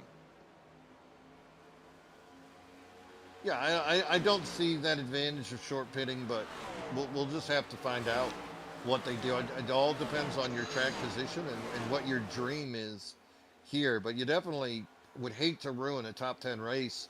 Suddenly you take the pit, the caution comes out, and then you're back on a lap down, and it could just trend the wrong way, not where you want to be. Yeah, and you're going to go a lap down pitting here under green, no doubt about it. Really fast racetrack, 30-second laps and a pretty long pit lane. So that's another reason why you want to run this long. But now here we are. We are in the window. We'll see who bites first, Johnny. This is going to be fun. Yeah, honestly, I'd expect Owens to stay out because, I mean, he had a strategy earlier, too, and that came with negative repercussions. I would expect to see him out there still. I think he's going to run it long, too. Looks like Eric Gambrel about to go another lap down. Lynott going to swing his way around that top side. Can't sweet talk your way to this one. No, long day continues there for the number 25. Now, you might be wondering about the next car up. That would be Clausen. Clausen is just 7 seconds ahead of Lynott, and he's going about 0.8 of a second slower. So Lynott will catch Clausen. I think it's just a matter of time, maybe another 10 laps. So you guys want me to ask you a question with the most obvious answer in the world? Who do you think is the fastest car on track right now? Any guesses? Well, I don't know. Now that he got by Volpis, it might be your boy Medina, but Lynott has the clean air in front of him. You nailed it. You nailed it. It's this guy right here. Cue the Jaws music. Oh, he wants a piece of that action right there. He's taking off a 10th a lap. Now, Johnny, you mentioned the tires earlier. How much you use The temptation is there to just drive as fast as humanly possible when you're in the lead. Question is, did Kyle fall subject to that, or did he hold back a little bit? Because you'd like to put in a few more laps before you take that final set of tires, but all of a sudden, there's three-time Bonfire champion David Medina right there in your rearview mirror. I mean, I'd be nervous if I were Lenat, but they have that championship mentality. He's probably not worried about it. He knows if he gets those tires, he'd probably get that position back. So, which one of these guys do you think blinks first? My guess is this feels inevitable. I think Medina's going to make the pass, and I think the second he makes it, Lenat's going to duck in. David Owens is going to pit first. Lap Wow. 115. Owens is in, so he's going to run it shorter than anybody else. Wow, we know nothing, Johnny. Yeah, I mean, I've said it multiple times. I'm a rookie. He's but he was 3.5 seconds back. If he would have followed everybody else's plan, he's 3.5 back. He does this. Maybe something happens. Owens will have another set of tires in that pit if there was a late caution. So maybe that's something Owens is looking for. He's going to get the fresher tires, make a run, and maybe get something now. Look at this, though. There down it on is. the inside. Great move. Medina, he got by quick, too, once he got in the corner. Look at the battle back. He would love to make it a fight, but nothing in that tank for the 988. And Medina now looking the uphill, nothing but unbridled optimism in front of that number 9 Ford. Lenat's turn is not there, me and Gene. He has no exit. Look at this right there. Look at that 988 shoot up the racetrack on exit. That thing is as tight as it gets. He needs to put new tires on it. He should come down this time, my opinion. Yeah, once that dirty air got him, that was like an entire new experience. Here he comes. Here he comes. Oh, you're a genius, pit crew. Look at that. Just Finally, like I'm right about said, something. As soon as he got by you, you should bring it down. Kyle Lenat making that call, lap 117. So he's still going to need to do about another 34 laps on those tires. And remember, around lap 20, that's 0.8 of a second drop off. So we're going to see exactly how far the leader crew is going to take her. But right now, that 988 choosing to bring it down on 118. You assume this has to be 4 tires. And look who did not want to play games, Johnny. And it's our leader, Dave Medina, in the pits. Wow. Oh, yeah, that's the main thing I do is when the leader goes down, I go down. He already got the pass on him. Time to get those tires with 1 lap fresher on the car. Don't think that's what Lenat wanted to see. So the other guy you got to worry about or wonder about would be Joe Volpus. That's the other guy that's shown speed to be up in the front. So Medina comes, Lenat comes down first there on 117. Here comes Duvall. Medina needs to do it the next lap. Whoa, Duvall, Tommy Fox! Don't wreck No, Tommy. I hope he didn't speed there. Okay. Woo. That was terrifying, huh? That was horrifying.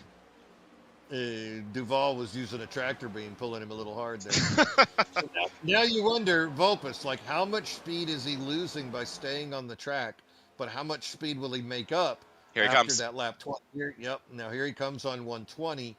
So only a couple of laps after Medina and 3 laps after Kyle Lenat. That's going to turn the lead over to Rick Mandela Sr. No points for leading a lap here in the Premier Cup. But as you said, pride points, feels good. And you get a little camera time.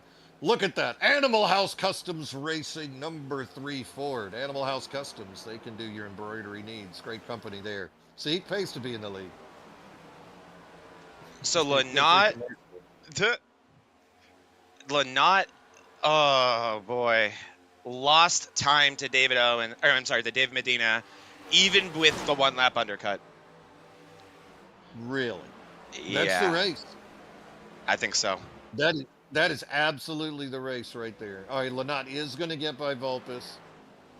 Here's Medina. So can Here's Lenat. Volpus close the gap? Let's see.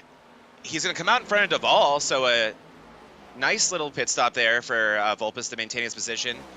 Owens, who hit the earliest, also didn't get any undercutting done. Wow. You don't see that often. No, David Owens 7 seconds back of David Medina, who would be the leader once the rotation comes around. Here comes Kevin Kyle into the pit now. That's another guy. We'll see what he can do. Kevin has had the 4 top 5s, and he's your current points leader. Yep, Kevin Kyle going to bring it down. Looks like he got to lead 1 lap. Michael Cera now looks like he may try his hand at leading a lap if he has enough fuel. He does not. Oh boy, get it locked down, Michael. Uh-oh. That may be speeding, guys. Yeah. Littering and Michael Cera makes it work. That was a little scary. Yeah, we'll have to keep an eye. Yeah, we'll have to see. And who was the other one? It was Tommy Fox, and I don't think Fox got a penalty. He did. He got away with something there. Yeah, Tommy's fine. Well, I don't know. Tommy is 40. No, he's only 10 seconds behind our leader, so he's got in and out of there. He's in. Yeah. So as the rotations spin around, looks like everybody's made their way into the pits now. Eric Gambrell still trying to make it work out there. He last pitted on lap number 80. So this fella's got to be on his last leg of fuel. But right now, he's 1 lap down. Oh, praying for that caution. Yeah, he's making the call on the radio. The hope and a dream just became a dream. And now he's bringing it down. Todd Dunn appears to have lost a little bit of time. He is now a lap down. What a shame. Still in 10th, but what a shame. Yeah, he brought it down, pitted on lap 122, so he also, just like Kevin Kyle, waited later in the long run. Time. But again, that was a long green flag run there by the leaders, and that's when people get eaten alive. You can just think back over the last couple of weeks and see what happens when David Medina gets all those green flags. He's going to hunt you down, and I think that's just what happened to the Florida driver Todd Dunn there in that last instance. Still 10th place, not a bad day. Dunn. He does have Clausen behind him, 3.5 seconds back. So Todd Dunn doesn't have that top 10 wrapped up just yet. Still got that 43 Ford to contend with. And look what 9 lap pressure tires will give you, Johnny Replay, as it looks like Kevin Kyle going to have an easy time getting around David Owens here. I mean, yeah, it's the thing we've been bringing up all day. There's wait till the plateau comes, and Owens is going to be stuck there. Yeah, and he's bleeding positions until then. As Kyle's going to be one to look for. He is currently putting down laps, guys. About, let me take a look real quick again. I just had it. Looks like about 3 or 4 tenths faster than the leaders right now is Kevin Kyle. I mean, granted, he has 7 seconds of deficit to make up for, but he's on pace if he can keep that. But we just mentioned that plateau point that's got to be coming eventually. The great thing for him, though, is he's already in 5th, so he could continue his streak of top 5s based on just the fresher tires that he has better than the drivers behind him. Owens 0.6 of a second behind him. Tommy Fox 2.9, Mandela 3, closest drivers to Kevin Kyle. But in front of him, Kyle only 1.5 seconds behind Duval. And as you said, 0.3 of a second faster. So he's going to slowly reel in Duval here on those 4 lap fresher tires. He definitely will, as Owens continuing to try to hold on. His next car to have to defend against would be Tommy Fox, but he has his hands full with Ricky Mandela. And in front of them, that looks like it's a lapped car. Is that Clausen right there? It's Farmer. Yes, it is. And look at this. Farmer blocking. Oh, he's blocking. Oh, a lap down. Tommy Fox is loving that. Yeah. Well, you remember, they know each other very well. Mm-hmm. Farmer wrecked Tommy Fox in the pits just a few weeks ago in the truck series. So good friends. Good. Yeah, ended Tommy's day on that one. He apologized to him, Tommy, being the classy guy he is, said it's all right. It's so impossible to be mad at Tommy too, and he always seems to get the worst of everything. Mm-hmm. Yeah, might as well change that 7 to a 1 on the tail end of his numbers. Meanwhile, Mandela now gets by Clausen as well, but that cost Rick a little bit of time. You It know, did. that side-by-side battle that Fox and Mandela was having now turns into a 6/10 of a second advantage for Tommy Fox. Tommy up 15 spots in that 7th place. Great run there by the Gulf Coast driver, going to help his team point situation immensely. Gulf Coast got to be thrilled. You know, they got Lynott up in 2nd, David Owens in 6th, Tommy Fox in 7th. So really good day by those 3 guys trying to make up for the loss of David Brenner here today. You know, Brenner with that mechanical damage with that steering wheel. Yeah, a lot of opportunities for points here with guys like Brenner with issues. You had Landry in a wreck early. He's out of this race.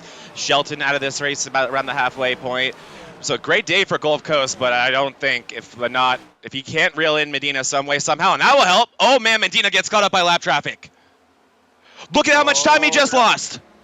Yeah, that 13 was stayed low on Medina's line, and all of a sudden Lynott catches up.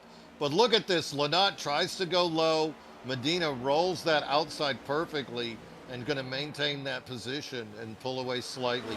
Hey Johnny, could you find that Yeah, what happened? that close call there with the 13 and the 9? Look for Tim Yeah, Darby, give me a and couple seconds. when he catches the 9, yeah, that was something. That erased a 1-second lead, Mean Gene, immediately. Those are the things that happen on a track like this, especially as the cars start to get spread out. You feel invulnerable. You just feel like you can go anywhere you want. And then here comes a slower car, and they're just trying to hold their line. They've been running the same line as well. And when those 2 lines converge, it's kind of like the Tron motorcycle game. It just doesn't work out very well. Speaking of lines, I got that ready. Well, let's take a look and keep your eye on the 13 of Darby. So here we go. Here he is on the inside. You don't even see Medina in the picture yet. Here comes Medina. Oh, Darby just not giving Medina really anywhere to go. And Medina electing not to make contact and losing all types of momentum. It's just the closing rate is so big. Darby making a call right now on the radio to come in also. So was he trying to pit there? He could have been the tire. He's calling out a flat tire on that 13. So yeah, there he is. Wow, just unfortunate for Medina. Amazing recovery from David to keep it rolling there. Thank you for that look there, Johnny. And that felt like Lynott's moment. He maybe should have sent it in with everything that 988 had.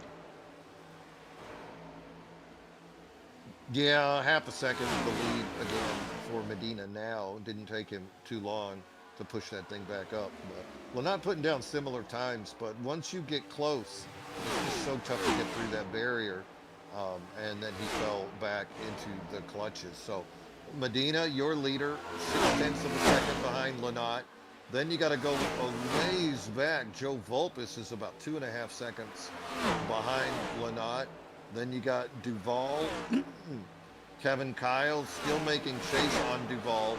David Owens has recovered, running 6th, looking good. Tommy Fox fading back to 7th.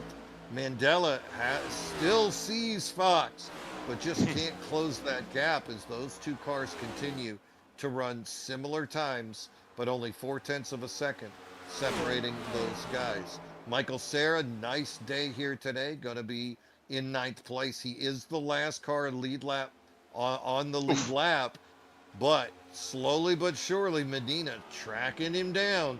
Serra could be in danger. 12 laps here, 11 laps now after completing 139. Well, those new tires didn't do much for the 13 at Darby. Still struggling out there to keep that 13 off the wall. I mean, granted, easier said than done here at this track in this next gen, but I'm sure Dave Medina praying that there is not a caution here with about to be 10 to go. Yeah, the other battle that was going on was Clausen trying to track down Todd Dunn for 10th, but Clausen has now faded. He's 7.5 seconds back. So Todd Dunn got to feel good about where he is, 10th place in the stage, holding 10th here today. Great run there by the number 72 Ford. And yeah, we'll ask our resident rookie, how good does it feel if you're Todd Dunn right now, Johnny? You got your first stage points here today, and now you're looking at a top 10 finish. Oh, as he slaps the wall here with 10 to go. Not good. I'm telling you, right, as a veteran rookie, not good. You get those nerves. I can't tell you how many times I've been in the top 10, and I'm just thinking, nope, you're a lap down. You're a lap down. You're a lap down. Don't get stressed. Don't get stressed. Oh, so contradicting messages. You're happy and sad at the same time.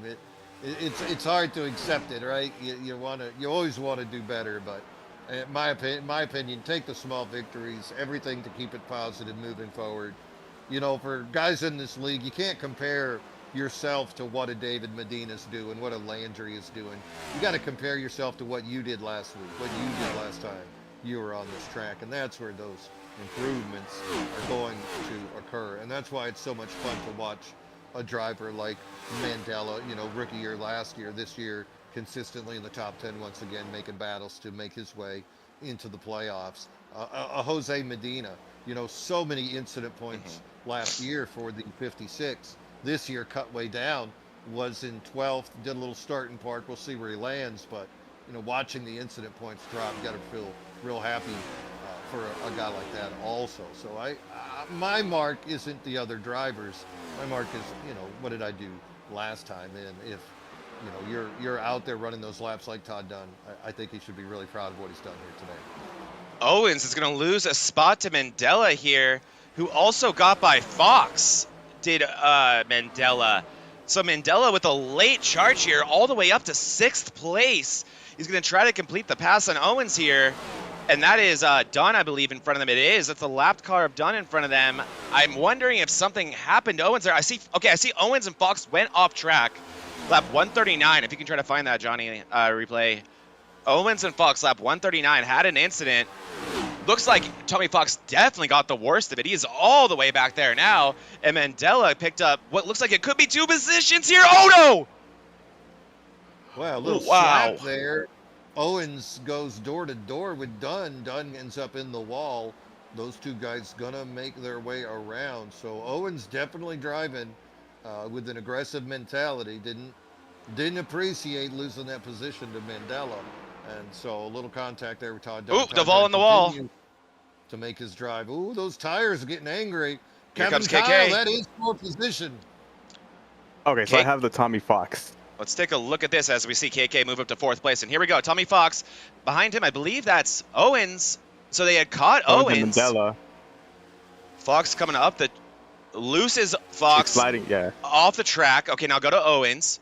And I don't think anything else is going to happen to Owens besides Mandela just making a beautiful move here. We'll see if Owens has a moment. So far, so good. I saw him off track, but who knows? But that was a big one for Fox, and I'm going to guess that that's all we see here. Yeah, okay.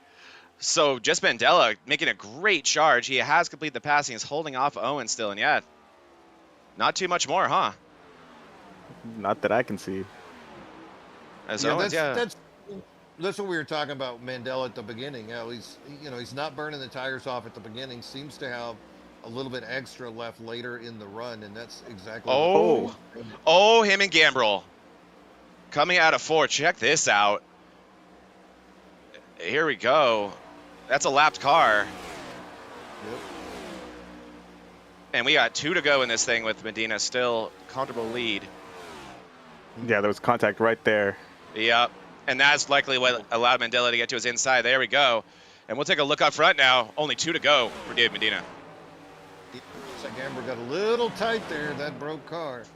Bringing it up the track, and now that's allowed Mandela to get this 0.4 of a second lead over David Owens. Speaking of David Medina, 0.8 of a second, has to be thrilled. Gonna take that white flag.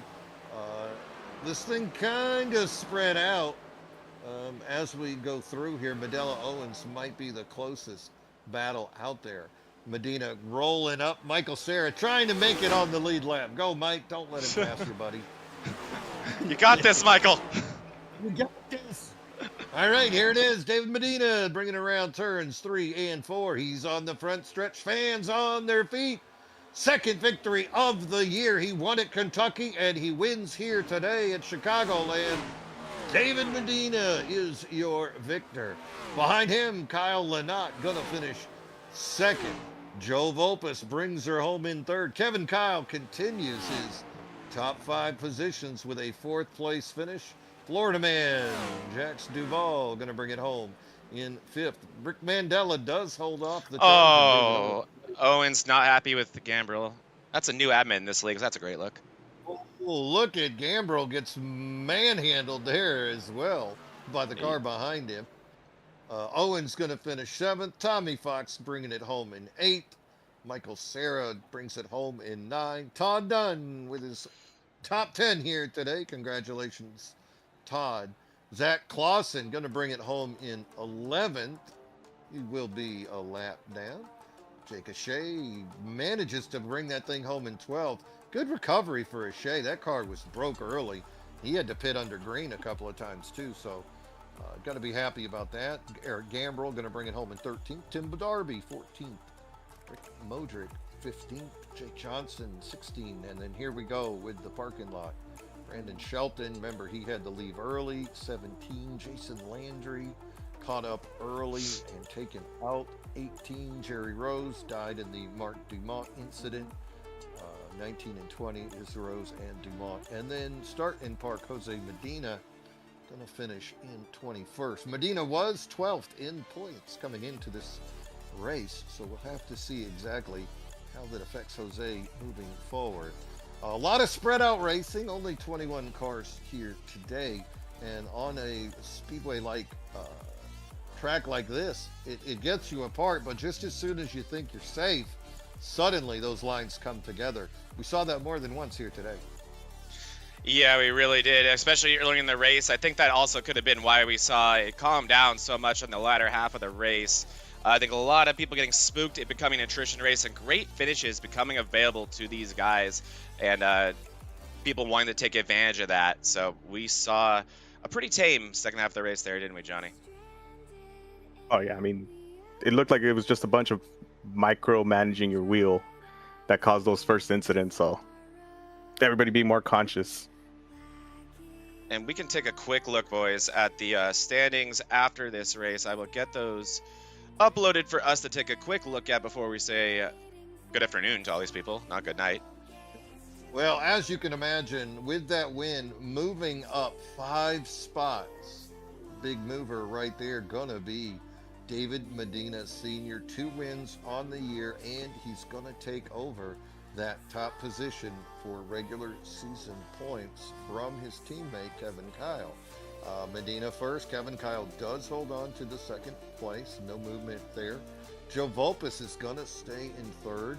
He is only going to be a few points behind, just 11 points behind the leader. 12 points, I'm blind. Behind the leader. Jason Landry going to drop 3 after that tough finish here today. Landry with the tough finish, and also remember, Jason didn't race at Kentucky, so he's still trying to overcome that issue. Kyle Lynott, 5th in points, moving up 4. Brandon's going to drop a couple down into 6. Mandela moving up into 7. Owens also moving up into 8. Duvall with the move up into 9. Brenner going to drop 5. Ouch. Without the start here today. Tom Fox 11. Michael Sarah gonna take over the 12 spots. Also big drops. Look at Neil and Medina not racing here today. That's gonna hurt those 2 boys. Yeah, 6 apiece right there for Neil and Medina, as well as Brenner. It just really goes to show, even with the start and park from Medina, it really hurts not putting in those laps. I mean, same goes for Shelton. He even collected stage points and had to park it, and he ends up losing 2 positions. So as always in these leagues, showing up is the first part of being a championship contender. David Medina, back where we're used to seeing him leading this championship. You know, there is a drop race that's going to happen for these boys, so that will help the guys that missed a race. You know, somebody like a Paul Ferdiani. Paul, of course, is also a top-notch poker player. Paul Ferdiani. And so today, Paul was involved in a tournament, and well, looks like he lost ace queen to a pair of jacks in the hole. Brutal. That's how that goes. Yeah, it was. I can imagine, especially ace queen suited. Kind of think you're on top of the world. Oh, Yeah, but they look so guess pretty what? together. Yeah, you get that jack coming home on the river, and you're just done. Yeah, but don't you love poker? We'll see Paul. Yeah, we'll see Paul come back. Also, notable absence today, Jared Kelly. Didn't see the double nickel out there. Hope everything's well. Jared, of course, is a driver in real life. So maybe he's out there tearing up the circuit somewhere here today. David Buell on vacation. Going to expect to see him back soon as well. And Matt Schofield, one of our admins, he's across the pond somewhere. Might have been playing golf today. He's a big. He gets on the links out there. So hopefully we'll see some of these names making their return this week, so we can continue some great racing action. I agree. Hope to see them. Hope to see bigger fields over here on Sunday. Always a pleasure getting to cover these races, though, and always fun to watch Medina do his thing and watch these Sunday afternoon guys put on a show. So thank you all for having me, and I had a good time with you guys, and I believe you will have Vulpes back in the booth with you next week. True on you, though. I will be at Talladega. Mean Gene not going to be in the booth, so Joe Vulpes taking over. We are negotiating right now to have John Beverly come on board. So that'd be rad. Yeah, I'm hoping to get him and Joe Vulpes together. They do the Saturday night broadcast of the MRL ARCA race, so good chemistry there. Johnny Replay, the only constant for you guys, will be here with those two. If we can't get John, I'm going to see about paying off Kevin Kyle. Maybe we can get him in here and he could tell some hockey stories and tell us about how the finer points of growing a sweet mustache. Gotta get that advice. But regardless, yes, we will be back tomorrow night, Zach and I, for the Monday Night Mayhem. Racing will continue there, racing all week long here on the Vortex Racing Network. That is going to wrap us up for today, though. Great action here at Chicagoland. David Medina picks up his second win of the season and takes over the lead in points. Oh, we have interviews.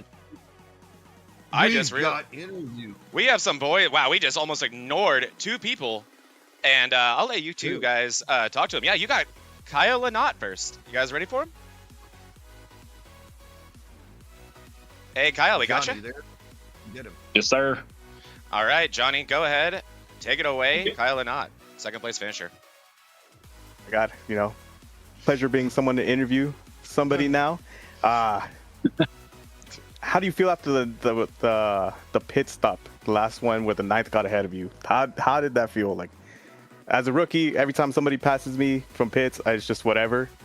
But from experienced drivers, like how did that feel? Well, in all honesty, over here making Zach look like a genius because he was spot on with it. Whereas I knew as soon as Medina got around me, I was going to pit. And it wasn't that my tires were cooked or anything. They were still really good. They were still like 60-something%. It was just not racing in that dirty air all race. I just underestimated how much it was going to shove me into the wall. And just made life difficult. And so as soon as I pitted, entry was great. I was just talking to Medina about this. Entry was great. I felt like I nailed it, got my pit stop done, and I exited my stall. But one thing that you guys didn't show, and maybe you still can, because that was the determining factor, is as soon as I shifted into second gear, my rear tires broke loose. And I about wrecked, actually. I got pretty sideways and had to regather it. And by the time I got myself back going, even though it doesn't look like it was a lot, it was enough to put me about a second and a half behind Medina to where I needed to catch back up to him. And then I overheated my tires trying to catch up. And then it was just an unfun game of dirty air and trying to get back close to him to where I could break through that and get around him. But it just never happened. And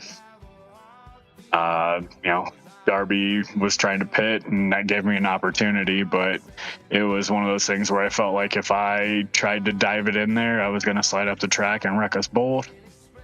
So inevitably, I just kind of backed out of it, hoping that I'd get another chance, but Medina was just too strong, and I just didn't have anything for him at the end. Yeah, that's one thing we kept bringing up in the beginning, was just the tire wear is going to be insane for how these drivers are, and then especially with the wrecks in the beginning, you know, all of people trying to correct themselves. But I mean, it was still a great race. That's pretty much the only question I have. I'm pass it over here to Mean Gene, see if he has anything. Well, Kyle, you know, great run out there today. Such speed. You showed in practice. Only guy to bust 29, bust the 30-second mark down into 29. Also did it during the race. What is the secret running on the outside? You know, we watched your teammate David Owens trying to do the same, but entry on that outside so difficult for guys. But you seem to make it work. I mean, what's the secret here? Is it a roll? Is it a drag, brake drag? What were you doing to hit that entry? So first I'll tell Zach, cover your ears because I'm going to hurt your feelings, but I've taken a few notes from my least favorite driver in the series who loves to run the outside, and you just have to trust the car. It is no brakes, nothing like that. There's an entry point that I'm comfortable with to where as soon as I let off, I turn the wheel, it kind of hangs right there on that seam, and then I'm full throttle all the way around the corner the rest of the way through. And it's just trusting the car, especially on the new tires. Once they get a little bit older, I'm sure you guys noticed that I did move down a little bit to hit onto that second seam, but I do like that top in 1 and 2, and then 3 and 4, you just have to be on the bottom. Otherwise, you're hitting that bump up top, and you're going to go for a ride. So, yeah, like I said, just trust the car. Well, it looked good from where we are. A lot of fun out here today. Also, you do move up 4 spots. You are going to be 5th in points. Also, 2nd in stage points. So really good running out there, Kyle. Can't wait to see what you do the rest of the way. Oof. Nice save, Kyle. Yeah. Oh, did you just watch it? I found it. It's on screen right now. And it was quite a save. Oh, my goodness. Oh, yeah. Look at Yeah. Yeah, I definitely, I just felt stupid as soon as I did it. It snapped on me, and it was not the direction I wanted to go. But like I said, it doesn't look like a whole lot, but in the car, I know that my wheel was turned a couple different directions just to make sure I was going the right direction. And it inevitably just cost me being able to get back out in front of Medina and have him chase me down. But I'll take 2nd. I mean, it sucks to lead 105, 106 laps, whatever it ended up being, and having the car that I had. But considering how my season has gone so far, you know, this isn't the first time that I've led the most laps and not won the race. I think I did that at Kentucky as well, where I led, I think, 100 laps and somehow managed to finish way back in the pack, 12th or 14th or something like that, a couple laps down. So I'll take a good 2nd place finish with some good laps and a fast car just to keep my season rolling and, you know, treating it like the Jeffersons and moving on up. That's my reference for Jerry there. I love it. Yeah, I might be able to get that. You never can. Well, Kyle, looking forward to see what you do next week. Congratulations. 2nd place. Hell of a day. Go have a drink, man. You earned it. Appreciate you guys. Love the broadcast. Job, doing a great job. Thank you, dude. All right. I'm glad you got it back. You know that you caught on that they were there. I was ready to. Oh, I know, right? And there's 2 guys right outside thinking, "Hey, what the hell, bud? Hey, let us in. Let us in. I know we got some. Some Andre right there. All right, I got one more for you. David Medina, we got you, my friend. Yes, sir. All right, take it away, Mean Well, Gene. congratulations, David. Hell of a run. It wasn't easy here today. Those boys were trying to give you the business. Yeah, it definitely wasn't easy. There's a lot of fast cars, especially Mr. Lanat there. He had a rocket ship for sure. Now, stage 1, you know, there's another guy that was out there making it happen, David Owens. That guy also very aggressive here today, managing to have a great run. He made that decision, though, to start playing a fuel game.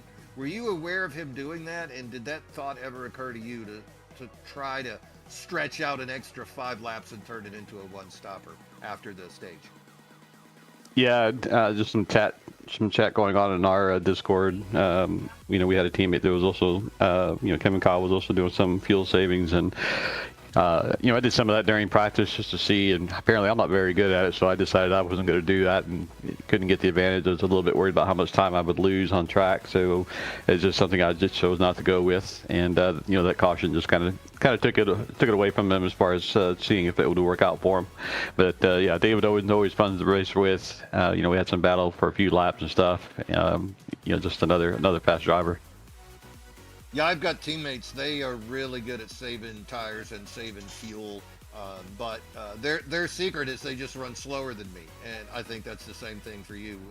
I think those guys just run slower, and that's why you can't do it quite as well. That's what happens when you drive fast, David. It's just a byproduct of being quick.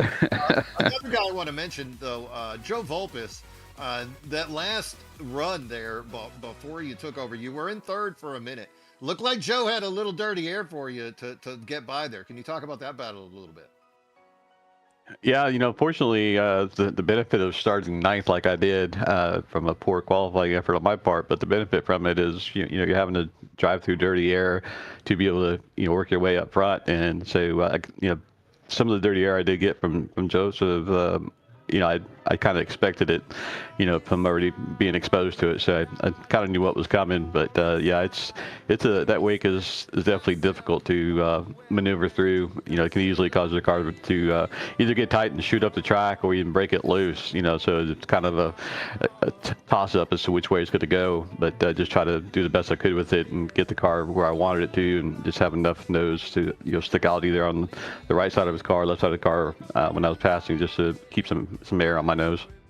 Now, of course, let's go to that final battle. You and Kyle. Kyle, fastest in practice, second in qualifying. You knew he had amazing speed. Pit strategy, where he said that he knew if you passed him, he was going in the pit immediately. What was your logic on the counter? It's all about counter, strike, counter strike. When he went in the pit, did you know clear, I'm going in now, or did you have a number in your head? Didn't have a number in my head.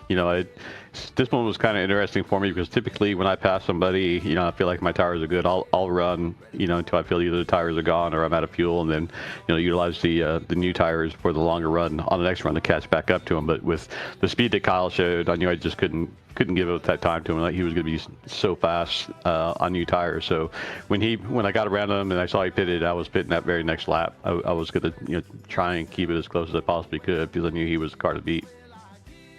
Yeah, he had amazing speed, but consistency breeds success. Nobody as consistent here today as you, David. Fighting up from that mid-pack start, just really impressive to watch. I have to congratulate the effort that you put out here today, and also getting to take the lead back from your teammate, Kevin Kyle, briefly up at the top of the points. But now, David Medina, you have that number 9 Ford back up at the top where you belong. Let me ask you, got any people you want to give a shout out to here today? Yeah, I got a few. First, going to Kevin Kyle, just has done a phenomenal job this season. If you look at his stats, his consistency has, really improved this year, and he's just showing a lot of talent out there. So, shout out to him. Shout out to all the Team Fulcrum guys. There was a lot of conversation during practice and stuff like that as far as fuel strategies and how that might work out. And some of us trying a few different things to see which way would go best for us. So, appreciate all the team effort there. Give a shout out to Kyle and Knott, just an amazing amount of speed that he showed today, but he's also a class act guy to race around. If you get position on him, he'll race you hard, but he's not going to race you dirty. And so it's always a pleasure when I do get a chance to try and pass him to know that it's going to be a great battle straight up. So hats off to him, and really what an amazing race. Definitely the fastest car did not win today. I was not the fastest out there, and it just came really down to the last pit stop. So shout out to him. He's going to be somebody to battle a lot, going up the rest of the season. And then want to give a shout out to my sponsors, Capital K. Appreciate them sponsoring the number 9 for as many seasons as they have. And then Honeybee Acres coming to be the primary sponsor for the number 9 this season. And then EV Paints for the latest paint job on our number 9 Ford Mustang. And then lastly, you guys up in the booth, appreciate what you guys do week in and week out, putting this on. You guys do a phenomenal job. It's always great to watch the broadcast, so appreciate you guys. Well, thank you. It's nice to watch you guys out on the track also. Yeah, we missed Paul today. EV Plus Paints. You know, he was off playing poker somewhere, living the dream for us. Yeah. I'm gonna bring home some of that cash. Hopefully he shares it with us. That's what I'm talking about. You know, but you couldn't blame him. I saw it today. He had the ace queen suited and he lost to pocket jacks. Yeah. Bad beat there. Well, go have yourself a cold beverage. Enjoy some football if you choose to do so. Great race today. Congratulations. David Medina, your winner here today. Appreciate it, fellas. Thank you. Yeah, he's doing the donuts. That's the victory dance. I need coffee with my donuts. Oh, he definitely made some donuts there. Yeah, he got her done today. Really good effort here today. 21 drivers doing battle. David Medina gonna come out on top. Other great stories. You got to be happy to see Todd Dunn come out, whack out that top 10, go ahead and knock her off. So just lots of feel good here today. Oh yeah, for sure. And I love that shout out to Kevin Kyle. Hasn't finished worse than the top 5 this entire season. That's why he finds himself in second in the points right now, having a wonderful season so far. And I love to see those guys. Kevin Kyle, a race winner in BRL and MRL, someone that we know has tons of speed, but unlocking a new level of consistency right when he gets to Fulcrum racing. I always love to see guys take those steps forward when they're around a different group of guys that are pushing them forward and letting them in on their secrets. And Kevin Kyle, definitely, I think the one sticking out the most this season. So had a great time with you guys today, and always a pleasure to talk to David, and ever so classy as Dave Medina. You got anything for us, Johnny? Oh, I think that's everything. That's it? What about that note right there? What does that note say? Yeah, what does that say? Something about... Actually, I don't even know.